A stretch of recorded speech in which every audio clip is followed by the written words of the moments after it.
that. And it's tough because I remember it differently than Leafs fans probably do. I remember us being up 3-1 in the series and it coming back to 3-3, and them up 3-1. 8 minutes to go. Did I think we were going to come back? No, I'm sure a lot of people didn't think that. But we had an outstanding group in Boston that had been together for a few years, and unfortunately for the Leafs, it was just a little bit of luck on our part. You got to have luck to win in the playoffs. The year we won in 11, there's numerous bounces, and there's certain times in games that you need to have a little bit of luck on your side, and we did that year. And it's not always going to go the way you want it to go, but I feel bad, but it was good for our group. We got all the way to the finals, and at the end of the day, we lost to Chicago, who had a little bit of luck in Game 6 against us too. So you need a little bit on your side. Well, we're slowly getting over it, Rich. This helps. We appreciate your time tonight, helping us tee up Leafs and Stars. All the best. Would love to chat again. Thanks so much. Yeah, thanks for the time. Have a good night. That's Rich Peverly, Director of Player Personnel with the Dallas Stars, former NHLer, and you brought back so many fond memories, Justin. Thank you. Yeah, I can't believe it's been the thing that's worse, or the worst for me, is that it's been 12 years. It's been so long. And that is, not only does it sting, but it also makes you feel old. It does. It definitely does. Rich would never admit to this, but the Seguin thing is fascinating for the Stars, yes, for the league. They got a lot 4 of to money 6 months, waiting around there too. $9.5 million. You never want those things to happen. You never want Tyler Seguin to go down if you're working for the Dallas Stars, if you're a Dallas Star yourself. But from the fantasy GM of it all, which is something that I think everyone or a lot of sports fans can at least recognize, it presents this amazing opportunity to get Tyler Seguin back at a certain time, but also to potentially use that $9.5 million to supplement a roster that has come up short, agonizingly short, for 5 straight years now. I for the story of it, I do hope that they're able to take advantage of this and make a big splash. I don't know how it's going to work. I don't know if Seguin comes back before, whatever, or not at all. But I think Dallas is as interesting as any other team because of that factor, the stone factor. This year, though, it's Tyler Seguin. We talked about it with Frank Saravelli at the beginning of our show, and he had kind of laid out where the buyers, sellers, and what they need are. And it's funny because the Stars are looking for impact right shot D, and a couple of those is floating around. But you brought up a great point in the beginning of our show too, that they've played the second most playoff games over the last 5 years, and the only team in the top 5 to not win a Stanley Cup. So when you put it in perspective, they have been there, they've put the time in, they've developed the players correctly. They are a really great representation of how you can win a Stanley Cup, and they just haven't been able to get over that hump. And yes, not even a blessing in disguise. It's definitely a big time loss and have Tyler Seguin, and they felt it for a little while. They're finding their footing now, but if you can use that money to add on the back end and get your depth scoring going, like we've seen with Jason Robertson, I think this team is certainly someone that a lot of people have picked to win the Stanley Cup or go pretty far. And I think that they could use that money wisely. And I looked it up while we were talking because I know that Seguin cooks against the Leafs. In 36 games against the Leafs, he's got 35 points. So won't be in the lineup tonight. Don't have to worry about him having his vengeance on his hometown spot. But we will go through some of the lineup decisions and changes for the Maple Leafs. So we talked about it. They're 6-4-0 in their last 10, and it's been 5 periods in a row of, I think, pretty disconnected hockey all over the place. They lost to Carolina, they lost to Vancouver, and the Vancouver one was really disappointing to many people because, yes, Vancouver, if you didn't hear, flew in the same day that they played. It was shocking, and they got shut out at home, 3-0, a 3-0 there, and it was just kind of a dull performance. And then that Carolina game that we were on the radio for as well, they had a great first period. That's why I'm saying 5 periods of disconnected hockey, because the next 2 periods were very off of the Maple Leafs. I don't think there's a crisis, but the vibes seem a little bit off, and we've seen some of these post-game remarks. If you compare what Marner said and what Tanev said and what Berube said, maybe there's just a disconnect, but regardless, all of that can be put behind them if they can beat a team like the Dallas Stars tonight, who are doing quite well. They just won 7 in a row, and probably a cup contender. Yeah, and I think for the Leafs, it's prompted a move that tells you that there's at least some unhappiness about how things are going, right? I don't think Steven Lorentz shows up on the top line if everything's gravy, right? I think this is something that is somewhat a demonstration to show your guys that, it has to improve. It has to be better. The effort has to upgrade, or it's not going to work. And for Lorentz, like, he's clearly the guy who wears the enthusiasm of being a Maple Leaf on his sleeve. He is different than pretty much He's got the every passion. Yes, exactly. That's it. The passion meter, it's Off the different charts. places for different guys, but for Lorentz, it's probably registering the highest. And he is obviously going to be fired up to have major minutes playing with two of the best players in the NHL tonight for however long it lasts. And you can just count on him, based on what we know, to bring that energy, to bring the passion, to bring what you need from a energy and focus level to actually have success. There's going to be midseason pitfalls and malaise. Like, it's going to happen. You can't be on for 82 games. Like William Nylander is showing, and he shows every year, frankly, that you can't be on for 82 games, but the dips can't last long. And I think Lorentz moving into the top six is clearly Berube asking for guys to get on board.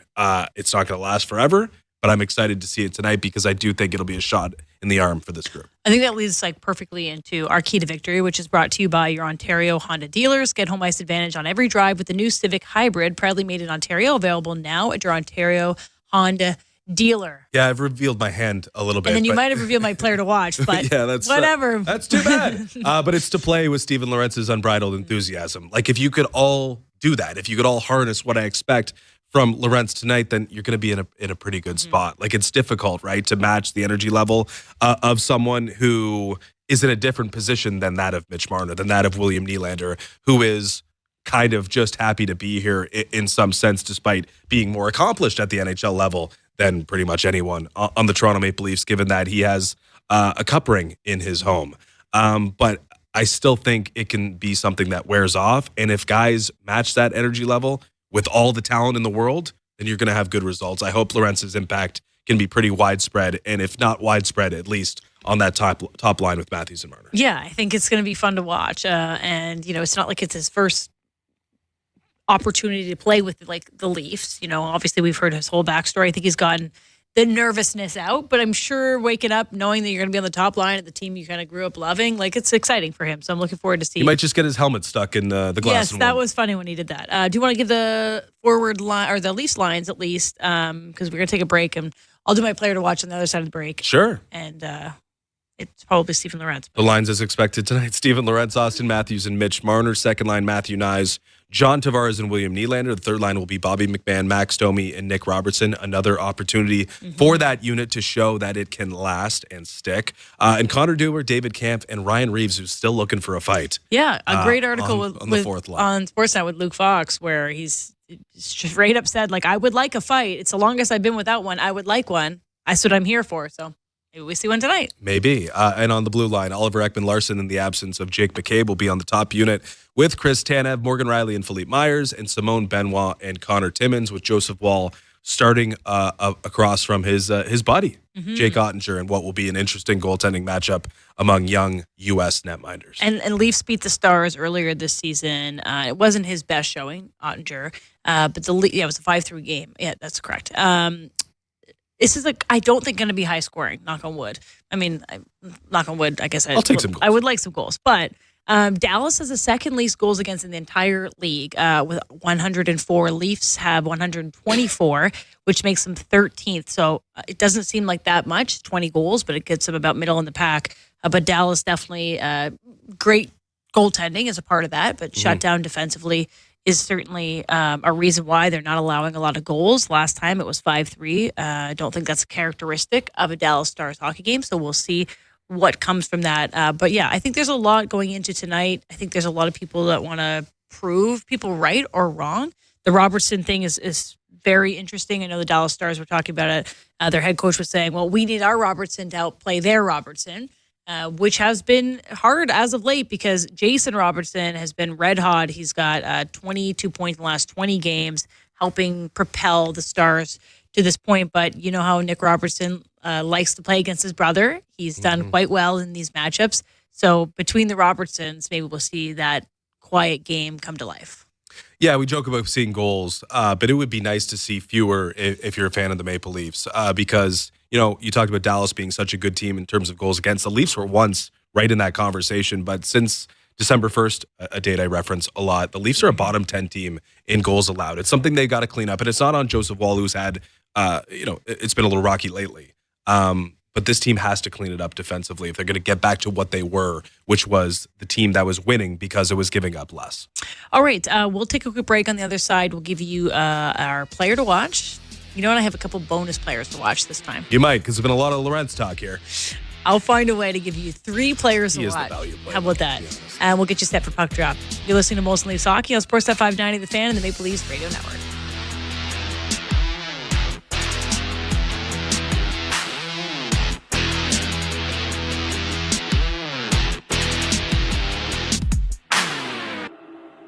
From the biggest stadiums to the coziest holes in the wall. From house parties to porch hangs to pride celebrations. From your favorite fuzz shop to your local Indian spot. From noodle bars to sports bars to salsa bars. There's a Molson with your name on it. Canadian Ultra XL. Molson. Everyone in. Must be legal drinking age. The 2025 Honda Civic Hybrid is here, and it may sound too good to be true. With a 2-liter 4-cylinder backed by 2 electric motors, giving a combined 200 horsepower, it's our most powerful and fuel-efficient Civic ever. Plus, with an estimated range of over 800 kilometers and available features like a Bose premium sound system, your crew will love it too. Huh, maybe it should be called the Civic 2.0. Redefine your drive with the 2025 Civic Hybrid. Visit your Ontario Honda dealer and test drive yours today. Heard of Uline? You know, the have-it-all in-stock, ready-to-deliver shipping and industrial supply specialists. The company that does things for you that are unheard of, like keeping 41,000 items in stock in our own warehouses. With customer service reps on the line to get you what you need when you need it 24/7, 365 every time. Maybe you heard it here first. Want to hear more? Visit uline.ca. ULINE, your shipping and industrial supply specialists. The Subaru winter has arrived. The crisp air and negative temperatures mean one thing: camping. Emerge from your icy tent and bask in 4 to 6 hours of sunlight. Enjoy the unmistakable smell of campfire through the glacial wind pummeling your face. Relax by the water, taking in the soothing sounds of thick ice cracking and popping. Get out there in winter like it's summer with standard symmetrical full-time all-wheel drive and advanced safety systems. Visit your local Subaru dealer today. Hey, Kelly. I love your Kelly Clarkson Connection channel. All right. Thank you so much for listening. The mix is eclectic. I love music, and I just want to celebrate all of it with you. It's my favorite now. Is it worth it? Let me work it. It is perfect. This is my heartbeat. The Kelly Clarkson Connection, y'all. I freaking love your channel. Oh my God. Channel 12 and on the SiriusXM app. The Power Play with Steve Koulias. Vegas Golden Knights head coach Bruce Cassidy. What gets you excited when you see their team, really starting to function at a high level? Now you're bringing new guys in and creating a culture for them. I have always enjoyed that, enjoyed it in Boston, love it here. 2 organizations with great culture and winning sort of attitudes, and we're seeing some young guys getting a little more responsibility and handling it well. The Power Play, weekdays 3 p.m. Eastern on NHL Network Radio, SiriusXM 91 and the SiriusXM app. 24/7 hockey talk. To understand that you are allowed to legally still check the head, not just the head. The head by itself is a penalty. If you wanted to change it, that would be like in the IIHF. That's probably a penalty at the Olympics. That's probably at the World Juniors. That guy's gone and suspended. I ask you, do you want that? SiriusXM NHL Network Radio, SiriusXM 91, and on your schedule with the SiriusXM app. Hockey 24/7 on SiriusXM NHL Network Radio. The only 2 players in the history of the National Hockey League to have 600 goals, 1,600 points, 3 Stanley Cups, and 2 Conn Smythes. Wayne and Sid. Just it absolutely blows your mind how good Sidney Crosby is and how much we take him for granted. SiriusXM NHL Network Radio, SiriusXM 91, and on your schedule with the SiriusXM app. Under review. So I always crack up when people go, I got a 4th and a 5th and a 6th. And yeah, and Charlie Brown got a rock. I'll take the 4th, 5th, and 6th over the rock. If you miss on your first-round draft pick, it can happen. You miss the second time, what are we doing here? You miss the third time, you should be fired. What are you doing running your team's draft? No excuses. Under Review with Mick Kern. 11 a.m. Eastern on NHL Network Radio, Sirius XM 91, and the Sirius XM app. The big names are on NHL Network Radio. The Executive Director, Vice President of Hockey Operations for the NHL, Colin Campbell. The one thing that we're wrestling right now, like when do you change a call? We talk about a listening device in the referee's ear. Do we make that next step? How more perfect can we make a game through video review and helping the officials on the ice? Sirius XM NHL Network Radio, Sirius XM 91, and the Sirius XM app. This is Molson Leafs Hockey. We're about to bring the war right now. Sound the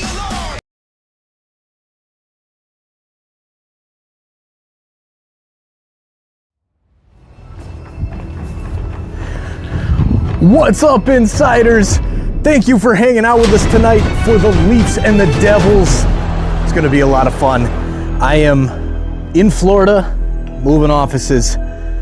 Gonna have some fun here tonight in the chat. Thank you guys so much for being here. Lucius and Miss V, Veronica, you guys made me smile so much today while I am here trying to get everything going so that we can take this channel, this community to the next level. Now let's get back to the hockey. Thank you for being here and helping us make a difference within our community with SickKids Hospital. Let's go Leafs. Let's get the win tonight. Big game tonight. Thank you, insiders. We'll see you back in the chat.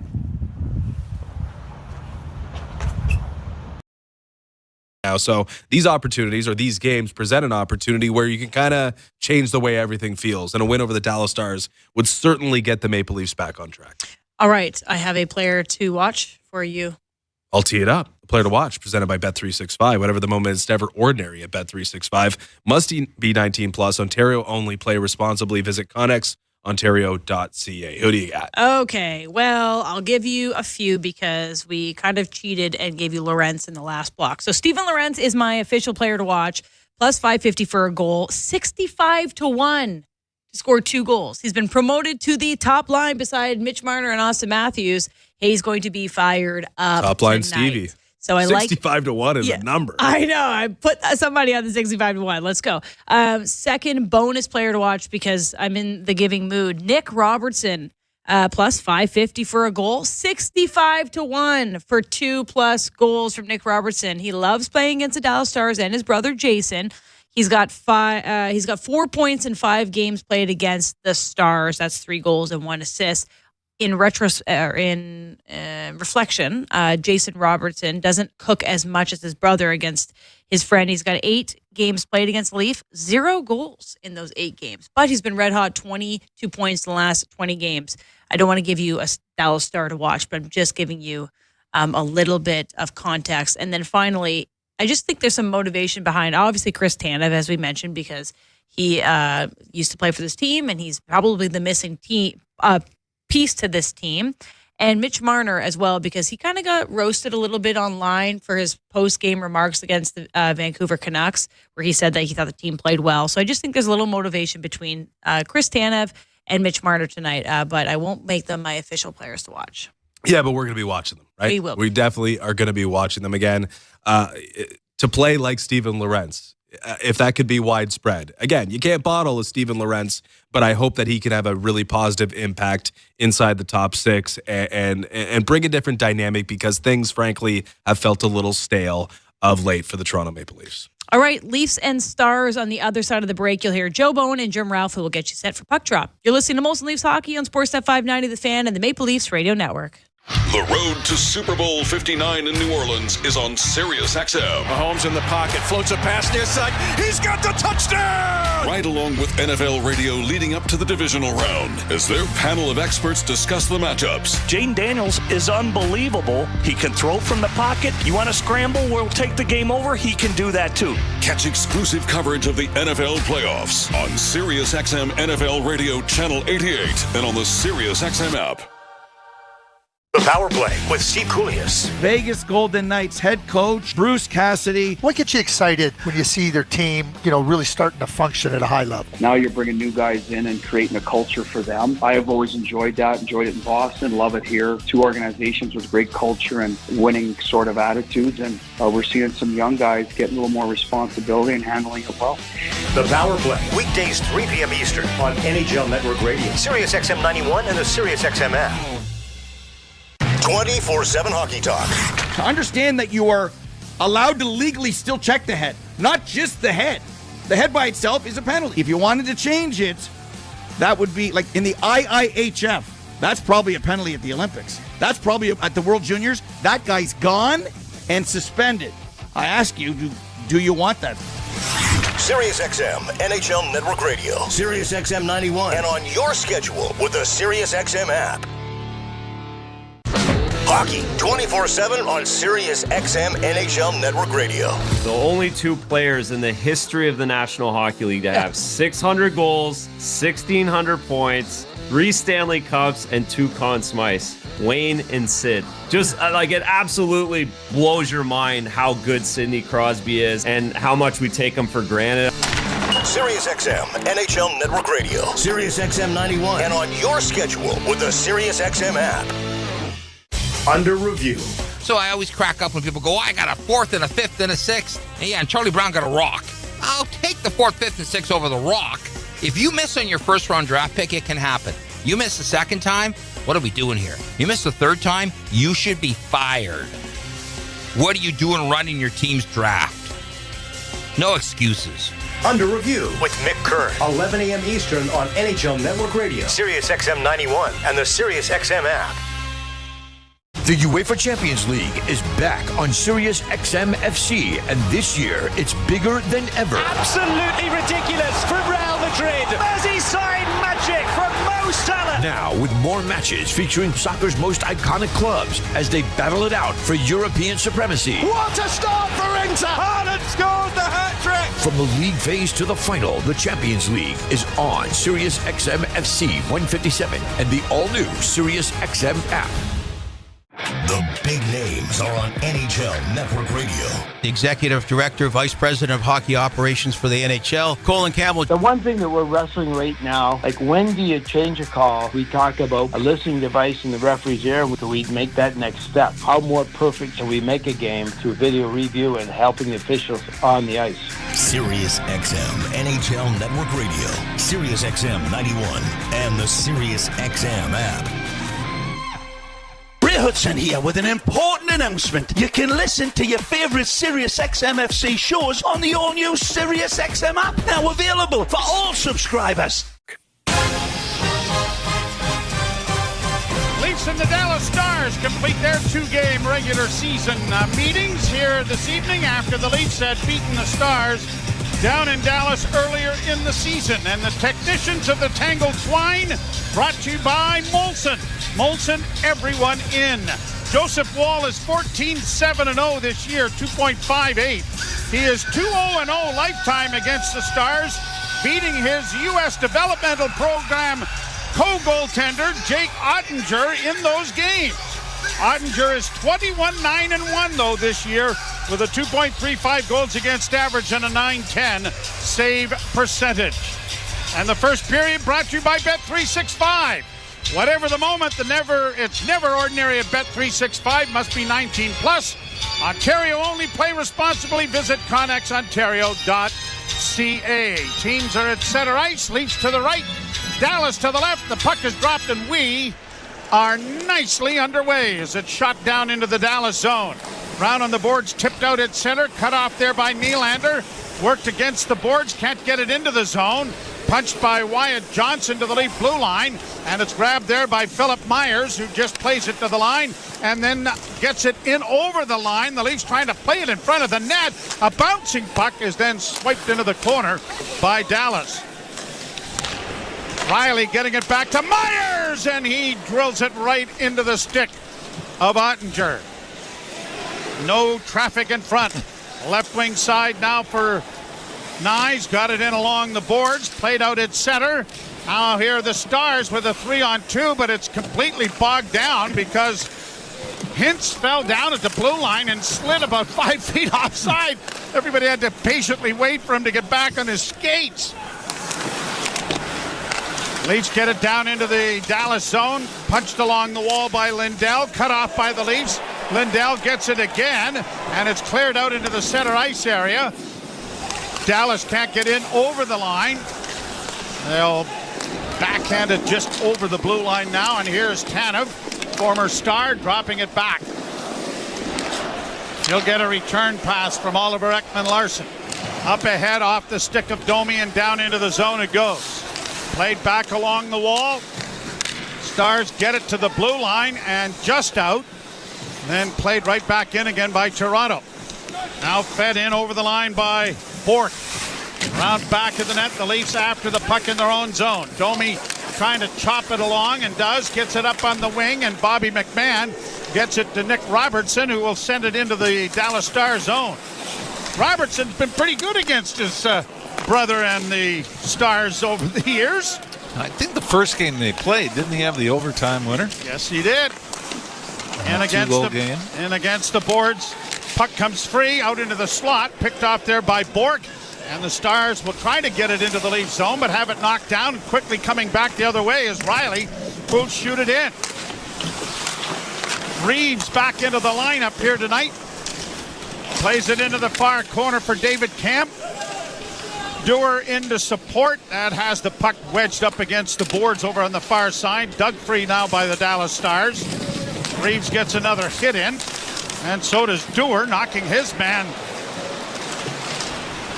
rump over Tea Kettle, and it is back to the blue line and fed now on the backhand down into Toronto territory. Riley poking it along. Myers got it up on the wing for Reeves, and he couldn't get it out. Morgan Riley will try on the near side, a lead pass off a skate, corralled by Matt Duchene and sent back into the Toronto zone. Just the one shot on goal thus far. Myers, a point shot that Ottinger had a little trouble with. Leafs at their own blue line, and Nylander weaving down the left wing and into the zone, into the near corner. Puts the brakes on, looks for support along the boards from Nyes. It'll turn up to Tanev, who can't get it in front. And it is launched high into neutral ice now by Dallas, who will backhand down into the Toronto zone.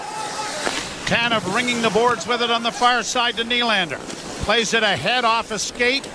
Oliver Ekman-Larsson got it ahead, and then it is backhanded by Nyes into the Dallas zone. Both teams getting a change going. Moving along nicely here. I was going to say, we should be home by 8. No, my train doesn't leave till 10 after 10. Actually, maybe we could put in a little request to go and maybe have them just leave a little early. At the point, it's pumped around back of the net. Matthews let it go. And the Stars get it to the line. Marner intercepted and then almost stolen. Now Marner does steal. Marner into the slot now for Matthews. Scores!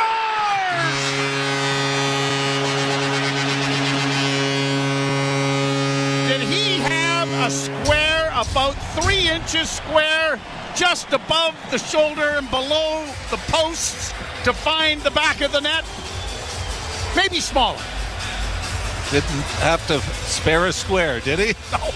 This was, and Joe, I mean, it was great work. The puck retrieval by the Leafs up front.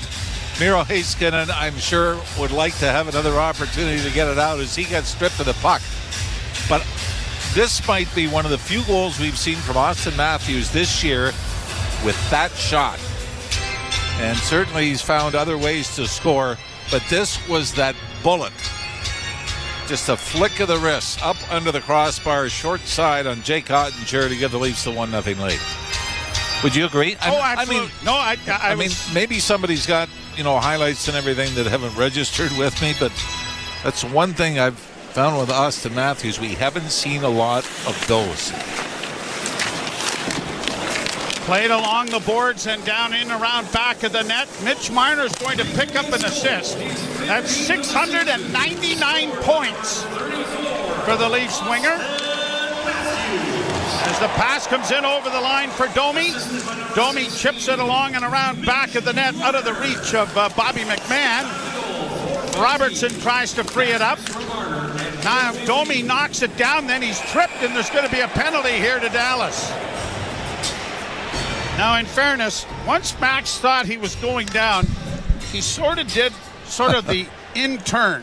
He kind of spun, and it looked like he was headed for the house. And as he just sort of landed at the feet of the official, when the arm went up and the tripping call was made. I thought it was a brilliant piece of tragedy. I thought it should have been a double minor, to be honest. By the way, when you look at this group playing together, McMahon, Domi, and Nick Robertson, one of their big games in a 3-game stretch was against the Dallas Stars. Tripping call, Leafs keep the puck in. To the near side for Marner. Marner to the right wing side for Matthews. Back to Marner to the near side to Willie. And the slap shot was kicked away by Ottinger. Played back to the blue line, and Marner has it again. Marner walks the line, still stick handling, forcing his man back to the far side. And now here's Nylander centering. Tavares. Oh, and then Nylander hit the post after a save made by Ottinger. Tavares around back of the net. Power play looking very efficient here. Now it's back to the blue line again for Marner. Wrist shot coming at the goal post on the other side. And it's shot down the ice.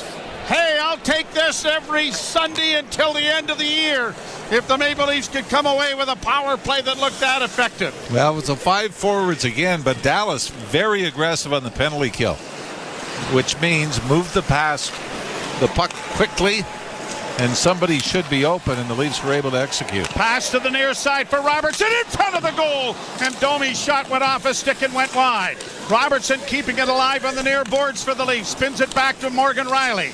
Riley into the slot for Domi. Back to Riley, who goes down into the cone. Sent it right through the goal crease. No one there. Back to the point again. Kept in by Domi. Saucered off on the near side for Riley, and a shot. Another goal post. 3 in the last minute. The crowd just kind of buzzing. Yeah. You ever heard 18,000 people murmur at the same time before? Shot goes high and off a stick to center ice. Riley has to get back, but he gives the puck away here to Blackwell, and his shot went well wide. Penalty has 5 seconds left in it. So both groups hit the goal post, and both groups have control opportunities, and we're sending the puck to the net. Hello? Maybe it was as simple as that, right? Well, you talked about having that 3-pass rule. Third pass, this thing's going to the net no matter where you are. We're sending it to the net. Leafs keep the puck into Matthews. Left wing side, Marner. Marner centering pass goes off a leg. It goes back at the net. And the Stars will get it to center. 1-0 Toronto.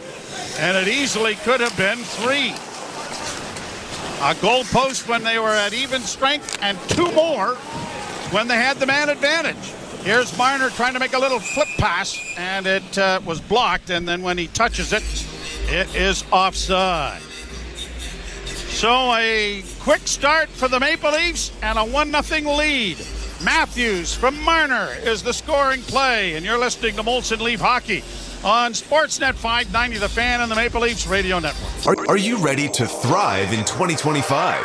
Kickstart your personal upgrade on the SiriusXM app with our collection of top self-improvement podcasts. The Mel Robbins Podcast. The Ramsey Show. Ask Eliza anything. Soundtracks for meditation. Learn and grow on a daily basis. Genre-spanning workout channels and more. Soul Cycle Radio. I work out. Just search 2025 on the SiriusXM app.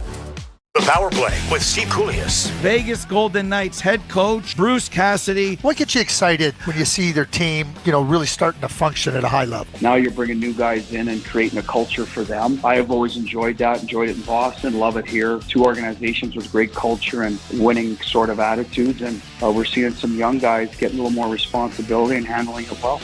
The Power Play, weekdays 3 p.m. Eastern on NHL Network Radio, SiriusXM 91, and the SiriusXM app.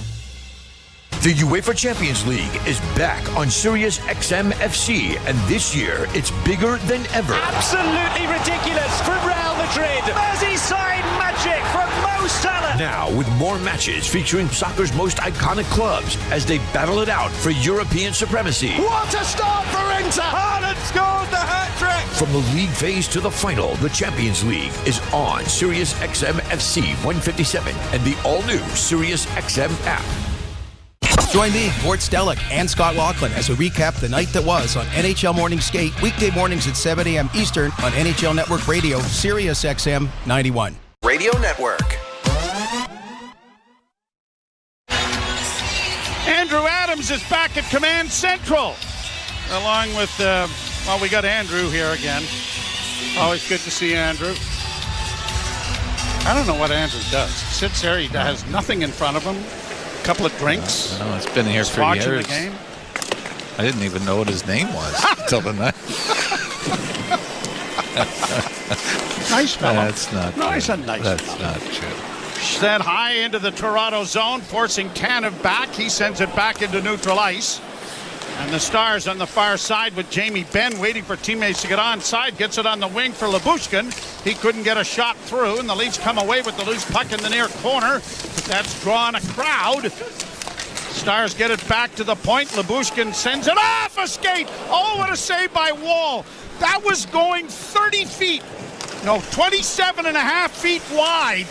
And a ricocheted off a skate, and Joseph Wall had to make a move with the right pad to make the save. There's a shot delivered and stopped by Wall, but they're going to poke it home underneath him. He made the save, but then didn't know where it was, and it apparently was lying in behind him. And Logan Stankoven is able to get behind the goaltender and push it home. The original shot comes from between the top of the right wing circle and the blue line by Sam Steele. Ball goes down, makes the save. The rebound comes right back out in front. And it's just sort of chopped back into him on a backhand. But Ball kind of freezes and it just drops in behind him in front of the goal line before it's swept in. Fifth of the year for Stankoven. And you know, to me, it's not the second one, Joe. It's the first one. It's the rebound right back out in front of the Leaf net. I think is the one you'd like to see managed a little better. You agree? Benoit took a healthy run there at Joel Harley.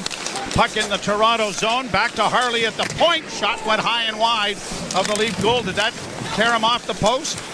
Played off the boards, back to Harley again. A long shot wide, near boards, off the backboards to the point again. A shot blocked in front. That was stopped by Steele, who fell in front of it. Now it's around back of the net. Blackwell in pursuit. The Leafs get it to Benoit. Benoit will send it around on the boards, and Connor Dewar sends it back to his defenseman. The Leafs are trying to get a change going as it's deflected down into Dallas territory with 10:28 to go. First period, game now tied 1-1.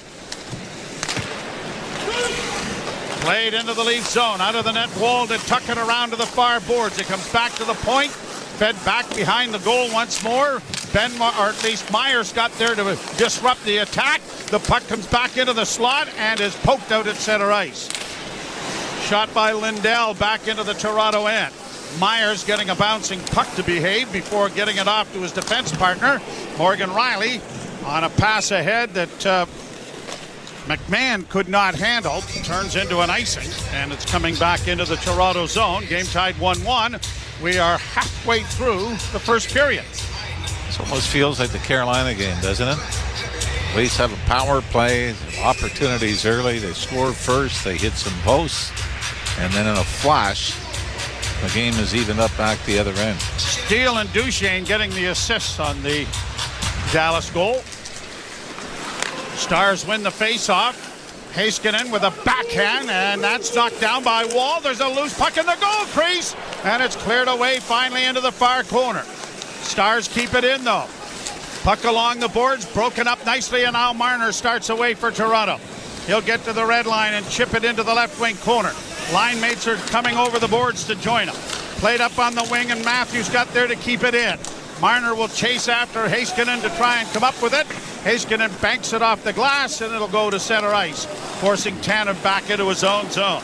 Oliver Ekman-Larsson getting it ahead and deflected in by Marner.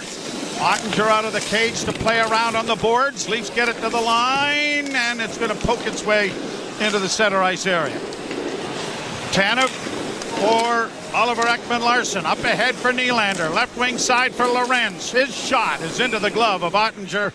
He will stop play and bring a face-off in the Dallas zone with exactly 9 minutes to play. First period.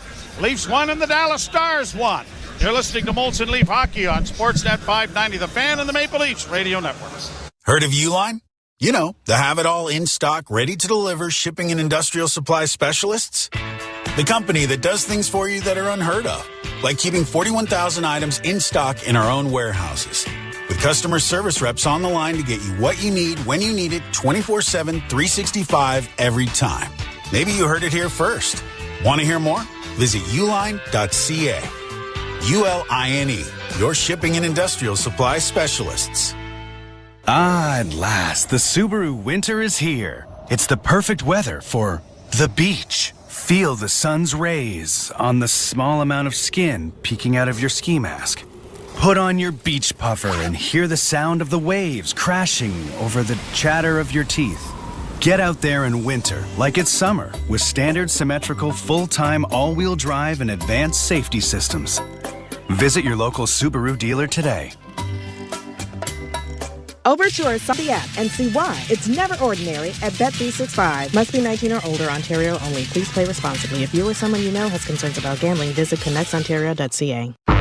You're listening to Toronto Maple Leafs hockey. Got it into the slot now for Nyes, who scores! On Sportsnet 590 The Fan and the Leafs Radio Network. Face off in the Dallas zone to the right of Jake Ottinger. Ottinger has not beaten the Leafs. He's 0-3-0 with a 3.82 goals against average in games against Toronto. Two of those, his buddy was in the other end of the rink. Yeah. Now earlier, apparently they went out for dinner last night, which was nice. You know? Long-time teammates. But Ottinger never got to the third period last game. No. Played down into the zone. You were chatting with Jeff Reese about that game. He's played well for the Dallas Stars. Lundqvist playing it up ahead. That'll get down into the Toronto zone. Timmins swinging it around the boards. Cut off there on the far side. Stars keep it into the slot area, and a shot is swallowed up by Joseph Wall off the stick of Lundqvist. And there'll be a face-off coming in the Toronto zone. You like to see Wall maybe a little further out, Joe? On there, that was down the butterfly. Everything's in the blue paint. It's fine when he's just a little more aggressive. Little traffic flying by in front. But right now, I mean, the difference in the game is 3 goal posts and the Leafs out on the power play. Face off to the left. 8:31 to play in the period. Draw one by Toronto. Alley-oop to center ice to find Reeves. Reeves gives off then and played in by Dewar. Reeves goes into the corner trying to get to it. The puck comes free. Dewar sends it around along the boards for David Camp. Camp sends it back of the net for Reeves. Reeves tied up on the boards. That's drawn a crowd in the near corner. A lot of hack, whacking, and slashing going on as it plays around to the far side. Pinching there is Myers to keep it in. Back to the point now, and Riley sends it well wide of the net, hoping for a redirect. None came. And Steele will get it out into the center ice area. Brought in over the line. Steele with a wrist shot, blockered away nicely there, but the puck comes right back to him. And it went off a leg, and Domi starts back up ice for Toronto. Ahead for Dewar and saucered into the far corner for Domi. Max goes around back of the net. Drawing a crowd there. Now trying to get some help here from Robertson. Bobby McMahon couldn't help him out. And now a pass blocked by Domi. He pokes it out in front, and then an emergency clear by the Dallas defense. Domi again in over the line. Got it to Robertson. Robertson trying to get it in back of the net, and he has for McMahon. Bank pass finds Tanev, who walks the line, and a shot. And that was blocked. Rebound in front for Domi, and a wrist shot is blocked. Robertson and McMahon swiping at it, but couldn't come up with it. Cleared high to center ice. And the Stars get a bit of a bounce there to get in over the line. Jason Robertson with a shot that went wide of the goal. And then an errant pass has caromed off the near boards and gone all the way back into Dallas territory. Both teams changing. Leafs with the puck now in their own end. Banked ahead for Marner. Banked ahead, but out of the reach of Matthews. Shot back into Toronto territory. Played back by Duchesne, and then as it rolls into the slot area and towards the net, Wall is there to cover up. And a face-off coming with 6:27 in the Toronto zone to his left. Pretty significant injuries to the Dallas Stars. Tyler Seguin out of the lineup. He's going to be out a while, and Mason Marchman is considered week to week with an upper body injury. But having said all that, some key injuries out of the lineup. Actually had a 7-game winning streak stopped in Montreal against the red-hot Canadiens before coming here to Toronto. 1-7, and actually had points in 9 straight, 8-0-1 in a 9-game stretch. Pass ahead for Matthews, left wing side, and he mishandled the puck when it looked like he was going to get in for a decent shot. Back of the net, Steven Lorenz on the line with Matthews and Marner. Your thoughts? I'll give them to you in a sec. All right. Marner pulled over there. Jamie Benn with Marner trying to stick handle the puck with his feet. Not a good idea. Not with a train coming at you. No. Anyway, okay, the Steven. bullseye was securely attached. Oh, I guess we got to go to the commercial break. I've got brilliant Have you got good stuff? I better write it down. Okay, Yeah. good. All right. We'll be back with all of the good stuff. You're listening to Molson Leaf Hockey on Sportsnet 590 The Fan, Maple Leafs Radio Network. It's soccer's most thrilling league. Only the Premier League can make you feel like this. And now every match is on the SiriusXM app. Can you believe it? From the title race. This is remarkable. Keeps this title charge on track, surely. To the relegation fight. The impossible may still be possible. Hear every English Premier League match on the SiriusXM app and talk about all the EPL drama on SiriusXM FC 157 and the SiriusXM app. The Power Play with Steve Koulias. Vegas Golden Knights head coach Bruce Cassidy. What gets you excited when you see their team, really starting to function at a high level? Now you're bringing new guys in and creating a culture for them. I have always enjoyed that, enjoyed it in Boston, love it here. 2 organizations with great culture and winning sort of attitudes, and we're seeing some young guys getting a little more responsibility and handling it well. The Power Play. Weekdays 3 p.m. Eastern on NHL Network Radio, SiriusXM 91 and the SiriusXM app. The UEFA Champions League is back on Sirius XM FC, and this year it's bigger than ever. Absolutely ridiculous from Real Madrid. Merseyside magic from Mo Salah. Now, with more matches featuring soccer's most iconic clubs as they battle it out for European supremacy. What a start for Inter. Haaland scored the hat-trick. From the league phase to the final, the Champions League is on Sirius XM FC 157 and the all-new Sirius XM app. Hockey lives here. Suzuki sweeps it. There's a chance. Rebound, Caulfield shoots and scores. NHL play-by-play on SiriusXM Radio Network. So, what do you got? Oh, I would say, remember when Zach Hyman was put on the line with Matthews and Marner, and everybody said, Everybody what are you doing, said, what are we fourth doing? liner? What are we doing? We're going to throw on there. And I'm not saying that Steven Lorenz is going to duplicate that, but, you've got a guy that's, remember the Islander goal on Sorokin, under the crossbar, beat his man one-on-one? There might be something there. And what's he going to do? Well, he's going to go to the front of the net. Yeah, good speed. And like I said, we saw there's a shot there. Yep. Played down into the Stars zone. Nyes couldn't get it initially, but has it handed to him. Now he steps into the slot, dropping it off. Tavares, backhand, and it went wide. Ottinger was way out of the net, but couldn't get the angle. It was Tavares. Now Tanev recovers from a spill that's played down into the corner in the Toronto zone. Nylander Trying to get away from a forecheck. Got it ahead for Ekman Larsson. He finds Tavares, who finds Nylander. To the line and in on the right side. Got a shot away that Ottinger had no trouble with. Going down to swallow that up. And with 5:06 to play in the period, a face-off coming in the Dallas Star zone. Remember the great line to Esposito with Wayne Cashman and Ken Hodge? See, yes. Esposito, who was the finisher. Yep. Cashman and Hodge would be 30 to 40 goal scorers, but were grinders, right? Yep. Go to the net, play tough, win Bang, the battles bash. in the corners. Yep. At the point, shot taken by Benoit, deflected into the corner off the stick of Ottinger. And the Stars start out with it. Pass up on the left wing is flipped into the zone by Oscar Back. Back couldn't get to it in time. Played by the Leafs back out into neutral ice. Matt Dumba sends it right back into the Toronto zone. Connor Timmins back of the net, unable to get to it. Then Bobby McMahon with a deflection, but the pass comes back in front of the goal. Good work by Benoit to clear it into the corner. Now Domi against the boards, lost it. Benoit back of the net. Timmins plays it on the boards for Robertson. Turnover, pass on the right side. And quickly over there with the blocking glove was goaltender Joseph Wall. Let's get it out at center. And he had to move, too. I mean, this wasn't drop and block. It was a great reaction for Wall to be able to get the blocker up. Kind of that shrug. It's hard to believe. At one point, now I know they readjusted the shots on goal, but they had the Leafs 6-0 in shots. It is now 12-6 favoring the Dallas Stars.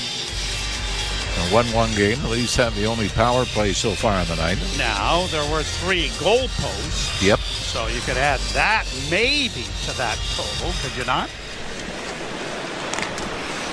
Technically? No, technically it is shots on goal. Well, that's the goal, and they hit it. Technically. Yeah. Centering pass into the goal crease area in the Toronto zone, knocked away. Pushed to the line and out. Good play there by Reeves, and he'll one-hand it down into... Wow. Oh, boy, I don't know about that. That's a tough icing call. To say the pucks just doesn't always have to get to the goal line. No. But That's tough call. Ryan Reeves is saying, come on, I could have drilled him. Yep. And a little bit of interference on Reeves trying to get back as well. Was that Lyubushkin? Mm-hmm. You know what? Andrew is pretty good. You know, he comes up with it. Yeah. And now they agree with us. This is like that's dangerous. This is like a penalty against the linesman. Yes. Right? That's like saying the referee talked to him, and it was almost like saying, look. Yeah. You screwed up. Scott Cherry or Kyle Flemington either screwed up, and now they are being scolded by a face-off in the center ice dot. Public humiliation. Oh, terrible. Terrible. Brought to center by the Leafs, Marner. Marner with a right wing pass in front of the goal. A drive is whistled by Myers wide. Cleared high to center ice. Well, that's 2 by Myers tonight. He probably has the best shot, velocity-wise, on the Leaf defense corps. Now, hitting the net and picking a corner is things that we're working on. Around back of the Dallas goal is pushed up on the left wing. Sam Steele circles back, finds Lyubushkin, and Lyubushkin, the former Leaf, gets it out and down the ice. Wall out of the cage to get it to Tanev. Round quickly to the far side for Nyes. Breaking with Tavares. Played in high, a bouncing puck. Nyes knocks his man off it, but the Stars get it to center ice. 1-1 tie, 2:48 to play here in the period. Nyes across the line and sending it down into Dallas territory. Nyes tried to chip it in front. Nylander curls out of the corner with it. Double team there as he sends it back from whence it came. Tavares couldn't get it, but I think he's going to get called for a hook. Boy, and then Matthew Nyes may have taken a high stick after that. I think they're only going to call the Tavares penalty. And Toronto number 91 is a 2-minute minor for hooking. Leafs take way too many penalties in the offensive zone. Penalty kill brought to you by your Ontario Honda dealers. Get home ice advantage on every drive with the new Civic Hybrid. Proudly made in Ontario. Available now at your Ontario Honda dealer. And there was a high stick right after the hooking call. I think it was Lundqvist got his stick up on Matthew Nice, and they're about 3 feet from John Tavares. Did that Myers shot go off the goalpost? Or did Ottinger get to it? Yeah, I think it either hit Ottinger, the defenseman, in front, but then dropped dangerously close to the blue paint before Dallas knocked it away. Well, since you're in charge of shots on goal accumulation, I thought maybe you had watched to see if the Leafs' number had gone up. Oh yeah, it was 6-0 at one point, then it was 4-0. And now it's 7. Here the Leafs poking it free. One man back, and it is Camp in over the line looking for a man in front. And the pass deflected off a leg and went wide of the Dallas goal. Now Camp trying to kill off more time, scrumming it up against the boards in the offensive zone. Good job here by David Camp. And the Stars finally come away with it. He had Marner breaking. And now it's brought out at center ice by Wyatt Johnston. And across the line, back for Johnston into the corner. Tanev gets it around back of the net to his defense partner. And there's all kinds of time. And then it's wired down the ice, and it was directed at the Leaf bench, and about 20 guys ducked. Just thinking. Yeah, the Camp-Marner 2-on-1. Unfortunately, the wrong guy had the puck, right? You would love to have Marner with full control of it. Dan Colvin gets it into the Toronto zone, stolen by the Leafs again, and shot out and down the ice. Minute 20 to go in the period, 50 seconds left in the power play, the first of the game for the Dallas Stars. They're 28th in the NHL coming into this one. 27 for 131 times in the power play. 2 real good teams, right? Yep. In their respective divisions with atrocious numbers on the power play. And yet, penalty killing, the Leafs are 3rd, Dallas is 2nd. Played in over the line, off a skate, grabbed off by Tanev. Punched around back of the goal, quickly set out and down the ice as it gets by Matt Dumba down into Dallas territory. Dozen seconds left in the penalty. So, Mr. Hockey Know-It-All, if you had your druthers and you could only have one, do you want a good penalty kill or do you want a good power play? Well, I would say if I was a know-it-all, I would be a lot more active on social media telling everybody my thoughts. That's a good point. I hadn't thought about that. Mr. Hockey Know-It-All. No, all right, you're not a know-it-all. What would you rather have? Nothing. Oh, shot by Riley is stopped. Rebound in front and went right by Nyes. I know nothing. Nothing. Thank you, Schultz. Yeah. We'll talk to you later. First period ends in a 1-1 tie. You like their start again. I mean, very similar to the start they had against the Carolina Hurricanes. A little bit of a breakdown and a bad bounce to tie things up, but you got to love the penalty. I guess you got to love the penalty kill, and yet that Dallas power play looked a lot like the Leafs power play for long stretches, but certainly a good opening 20 minutes for them. But the next one is going to be huge because Dallas doesn't give you a lot.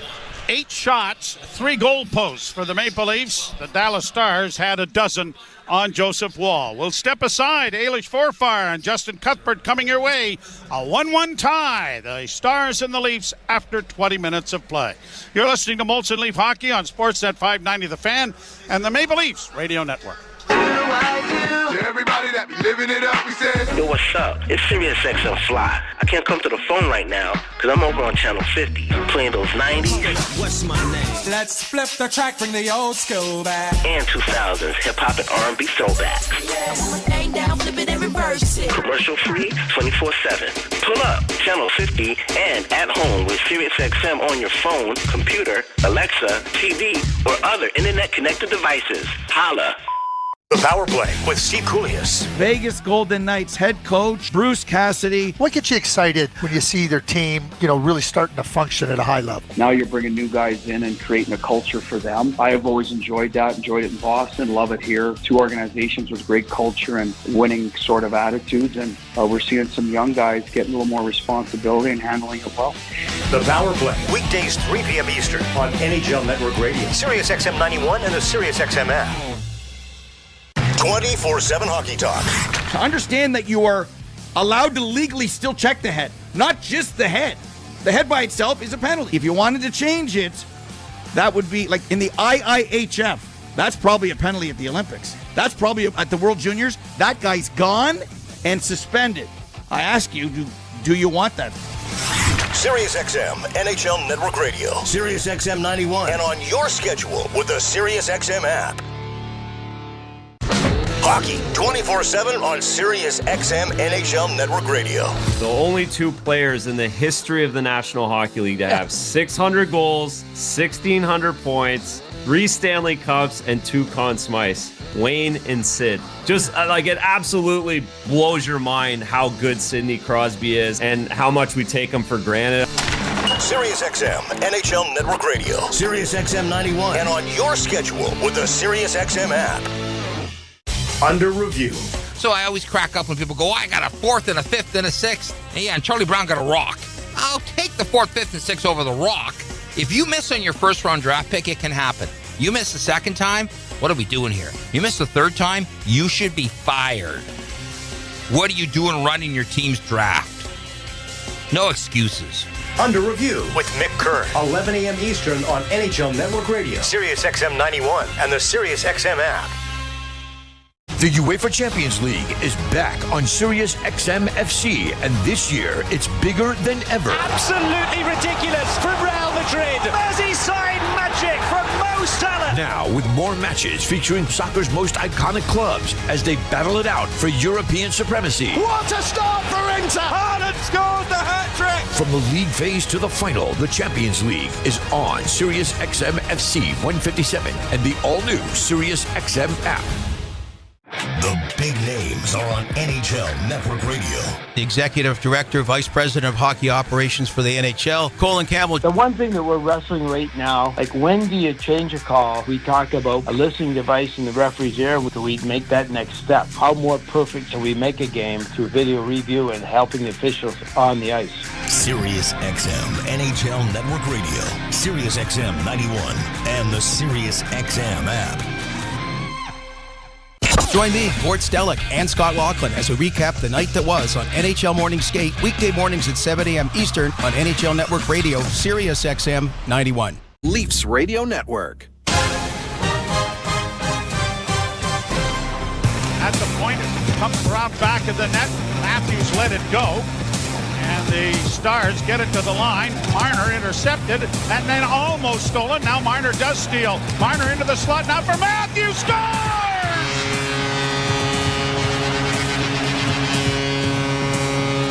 Did he have a square about 3 inches square just above the shoulder and below the posts to find the back of the net?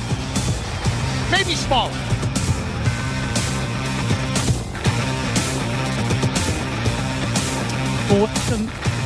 Welcome back to Most Leafs Hockey on Sportsnet 590 The Fan and the Maple Leafs Radio Network. A 1-1 tie after 20 minutes as the Leafs host the Dallas Stars.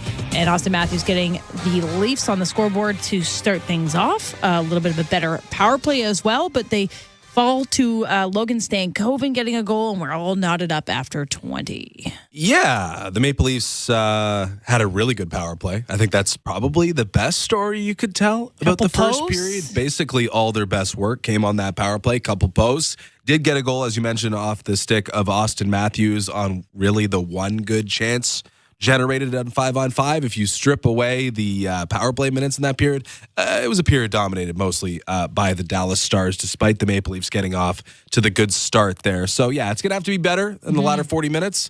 But Maple Leafs, I think, a little fortunate to be square heading into the second. Yeah, that the goal by Austin Matthews, and I know Bonesy was kind of given the explanation. It was a goal that only few NHLers can score. Like the exact placement of the puck on the short side on someone like Jake Ottinger, who's a great goaltender.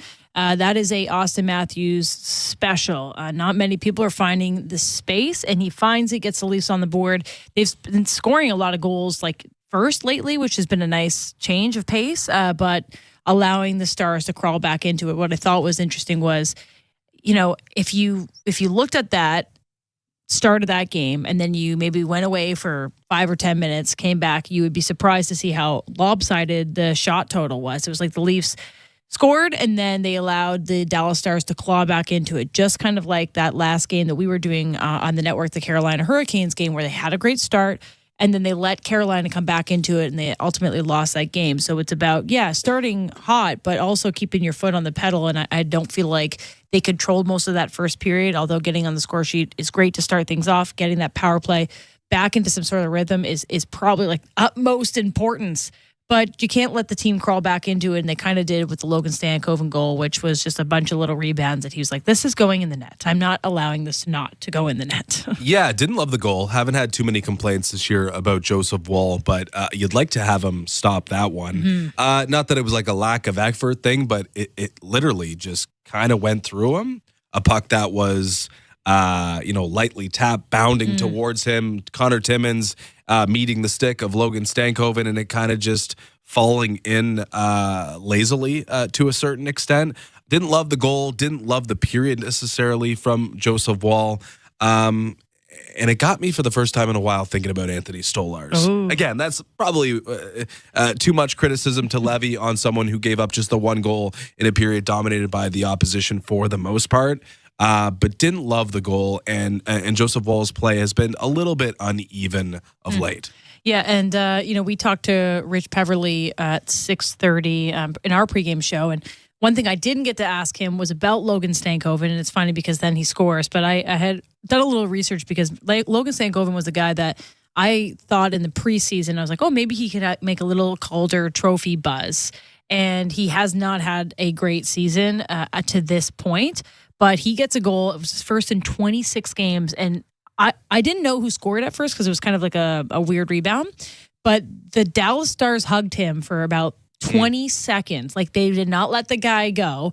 And then it was Logan Stankoven skating the bench. And I was like, oh, that makes sense. 26 games since he scored. He has 4 goals this year. But he's second amongst rookies to Celebrini in shots. Like, he is putting so many pucks on net. He's trying, and he has yet to score in 26 games. So it meant, you could just tell it meant a lot to him. He was in the Calder convo early on, and he's kind of fallen off. But that's a guy with the Dallas Stars where you need a bit of that depth scoring to get hot. Jason Robertson is just getting hot right now, and it's making a big difference. And we talked a lot about the Stars on our pregame show. And if someone like Logan Stankoven gets a little confidence, finally gets one, it starts rolling, like that's something huge that team needs. So you don't really want it to happen, but it was nice for the kid to get the goal. Yeah, we are just trained as hockey watchers to expect the next man up for the Dallas Stars to immediately be productive. We've seen it with Rope Hintz, and Jason Robertson, and Wyatt Johnson, and Logan Stankoven was supposed to be next, and therefore he was one of the favorites to win the Calder Trophy, but it's been more difficult than expected. He's been snake-bitten for a while, but those goals do something more than just give you the equalizer or the one-goal advantage or the insurance goal or whatever it may be. When a guy's been feeling it, when a guy needs one and you get it, it gives something to the group. A little bit of a lift, similar to maybe what Steven Lorentz offered the top line. We can talk about that on the other side just a little bit, but I'm not going to really complain about what you saw from Lorentz in the first period. All right, we'll take that quick break. We'll come back. We'll talk Lorentz, and we'll give you the NHL scoreboard, the other games going around the league tonight before we get you set for the second period. You're listening to Most Leafs Hockey on Sportsnet 590, The Fan, and the Maple Leafs Radio Network. From the biggest stadiums to the coziest holes in the wall. From house parties to porch hangs to pride celebrations. From your favorite fuss shop to your local Indian spot. From noodle bars to sports bars to salsa bars. There's a Molson with your name on it. Canadian Ultra XL. Molson. Everyone in. Must be legal drinking age. Heard of Uline? You know, the have-it-all in-stock, ready-to-deliver shipping and industrial supply specialists. The company that does things for you that are unheard of, like keeping 41,000 items in stock in our own warehouses. With customer service reps on the line to get you what you need when you need it 24/7, 365 every time. Maybe you heard it here first. Want to hear more? Visit uline.ca. ULINE, your shipping and industrial supply specialists.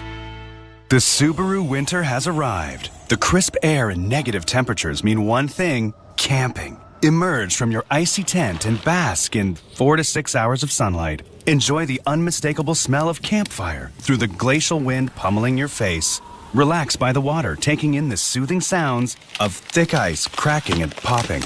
Get out there in winter like it's summer with standard symmetrical full-time all-wheel drive and advanced safety systems. Visit your local Subaru dealer today. Breaking news coming in 365. Must be 19 or older. Ontario only. Please play responsibly. If you or someone you know has concerns about gambling, visit connectsontario.ca. Get the official NHL app to watch, read, and listen to all the deeks. All I can say is absolutely wow. All the sauce. All the saves. Stop from Vasilevsky. All the hits. All the snipes. All the sellies. He scores! Unbelievable! All the hockey. If it's hockey, it's here. Listen to every NHL game for free, now with Apple CarPlay and Android Auto. Download the official NHL app now. The 2025 Honda Civic Hybrid is here, and it may sound too good to be true.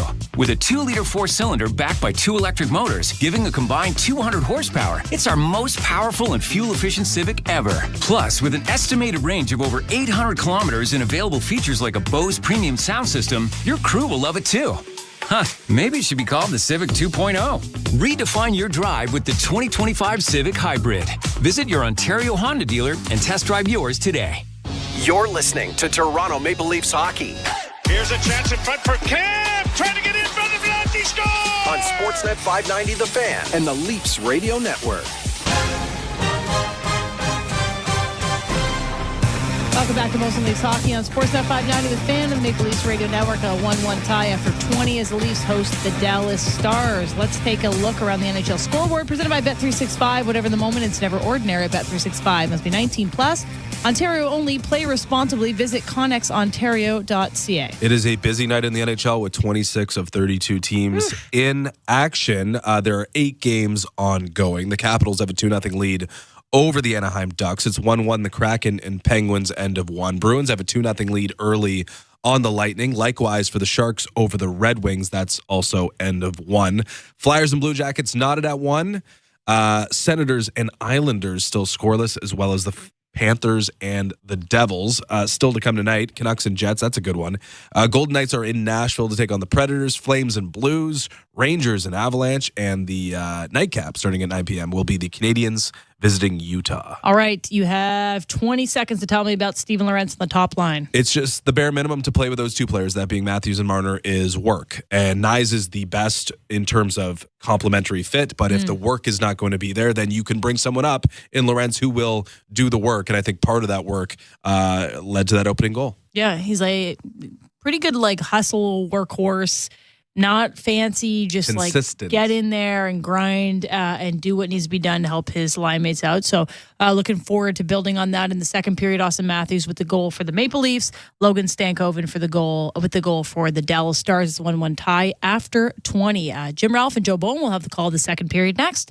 You're listening to Molson Leafs Hockey on Sportsnet 590 The Fan and the Maple Leafs Radio Network. The College Football National Championship is finally here, and Sports Grid Radio and SiriusXM is covering it all from the sports wagering and handicapping perspective. It's 2 historic programs going head-to-head with Notre Dame versus Ohio State. The line opened up with the Buckeyes as a 9.5-point favorite and a total of 46.5. Make sure you tune in to Sports Grid to get all the live odds, props, and movement leading up to the game on Monday. The place to get the winning edge over the sports books is Sports Grid Radio on SiriusXM Channel 159 in your car and on the SiriusXM app.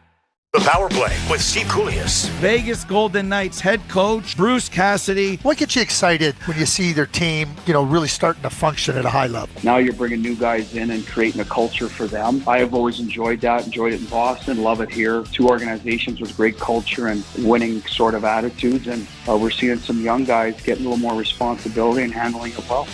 The Power Play, weekdays 3 p.m. Eastern on NHL Network Radio, Sirius XM 91 and the Sirius XM app.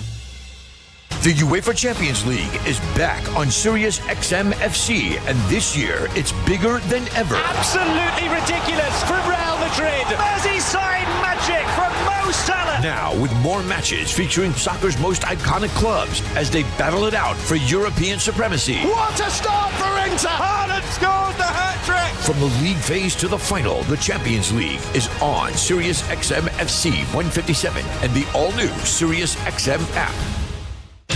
The biggest names in the game. Trying to get behind Ristolainen, walks in, put it between his legs, shoots it, score! NHL play-by-play on Sirius XM. Join me, Gord Stellick, and Scott Laughlin as we recap the night that was on NHL Morning Skate, weekday mornings at 7 a.m. Eastern on NHL Network Radio, Sirius XM 91. The best hockey lives here. Burns gets it back, stick handles to the backhand, moves in front, score! NHL play-by-play on Sirius XM. Join me, Scott Laughlin, and Gord Stellick, along with former NHLer Mike Johnson for NHL Morning Skate, weekday morning, 7 a.m. Eastern on NHL Network Radio, Sirius XM 91. Radio Network.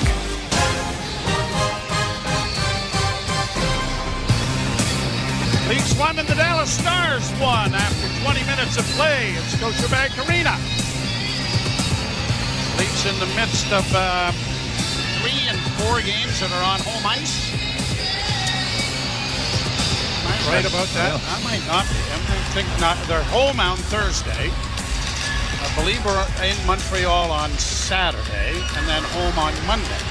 Feels like we're home all the time. Well, if you don't get thrown out, yes. Been there, done that. Leafs to the left and the Stars to the right start the second period. Puck is dropped. We're underway as Tavares kicks it back to Morgan Riley, who peppers it down into Dallas territory. Played around back of the net, quickly up on the right wing. Touch pass there by Dadonov, got in over the line, and a wrist shot was wide of the net. Nyes, a long rink-wide pass for Willie.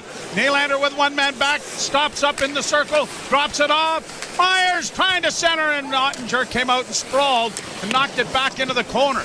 Back to the point it comes to Morgan Riley. Can't send it to the net, sends it into the corner for Nyes. Nyes got some help there from Tavares, who knocked it out of midair to get it a little deeper, and now the Stars will break it out and get it out at center. They're in need of a change, and it'll be sent into the Toronto end. Tanev round on the boards for Willie. Played off to Oliver Ekman-Larsson, who just got it to center, brought back in by Duchesne. Duchesne driving, and he hits the goalpost. That net down there is going to have to be replaced. The crooked one? Yeah, the crooked one down there that's got all of the dents in it. 3 in the first period by the Leafs, and now 1 by the Stars here early in the second. Maybe it's defective. Maybe it's a little bit smaller. Remember in ball hockey, sometimes you'd only have one net. Yeah. You hated shooting on the 2 rubber boots at the other end. Yeah, they kept moving, especially if you were a good goaltender. You'd move those boots like nobody's business. Shot down into the Dallas zone. Played around the boards. That, sir, at least in our community, is a lost event. You never see kids outside just playing ball hockey as the puck goes into the Leaf bench. No. And it's, God, we had so much fun doing that. I mean, you froze, but you never quit. With 2 brothers, it was basically 9 o'clock on a Saturday morning in January, and it's like, get outside, come in for some hot chocolate around noon, and get back outside. Exactly. But those were the all-time best days, because then at night, a special meal, whatever it was, and Hockey Night in Canada came on at 8 o'clock, and it was the only game you saw. Yeah. Oh, yeah. And, we did not see Rod Gilbert's celly 30 seconds after he scored. No. When we started, there wasn't any replay. Never mind. Yeah. Hey, you got to watch it the first hand, and that was it. Down the boards, the Stars get it out at center, left wing side for back. He stops up, then plays it around behind the net. Falling down back of the goal there was one of the Dallas forwards. The Leafs get it to Domi. Domi makes a behind-the-back pass to Morgan Riley. He banks it out at center, and the Stars are there again. Joel Harvey gets in over the line. Sends it in around the boards to the far side. Robertson took his man out, but the puck comes back to Harvey, and a wrist shot in traffic, knocked down. Puck comes free, quickly brought out by Robertson to center. Chipped in on the left wing for Bobby McMahon. Sharp angle try. Then it was well wide behind the net. Caroming all the way to center and down into the Leaf end. Tanev steps into his man and sends Jason Robertson into a cartwheel that went round and round and round. Now Matthews in over the line with a wrist shot, and a rising drive went over top of the goal. Leafs try to keep the puck in but fail. And then Marner's back checking is diligent enough to take it away there from Wyatt Johnston. Leafs will launch it to center ice. Stars regrouping. Johnston dropping for Heiskanen. Heiskanen on the left wing, trying to get around. I think the linesman may have tripped him up. The puck comes ahead, and Matthews plays it out at center. Nicely knocked down by Marner. 2-on-1 break. Looking for Lorenz, and then the pass hit a Star, and it's knocked down and now kept in by Matthews. Dallas will bank it off the glass to center to the Leaf blue line. Duchesne plays it back to the point, just kept in nicely there by Lindell. Then a shot deflects over top of the Toronto goal. Lindell coming out from behind the net, dropping it back behind the goal. Marner will pepper it around the wall. It's going to get past Esa Lindell and go for an icing call against Toronto. 4:02 played here in the second period. Game tied 1-1.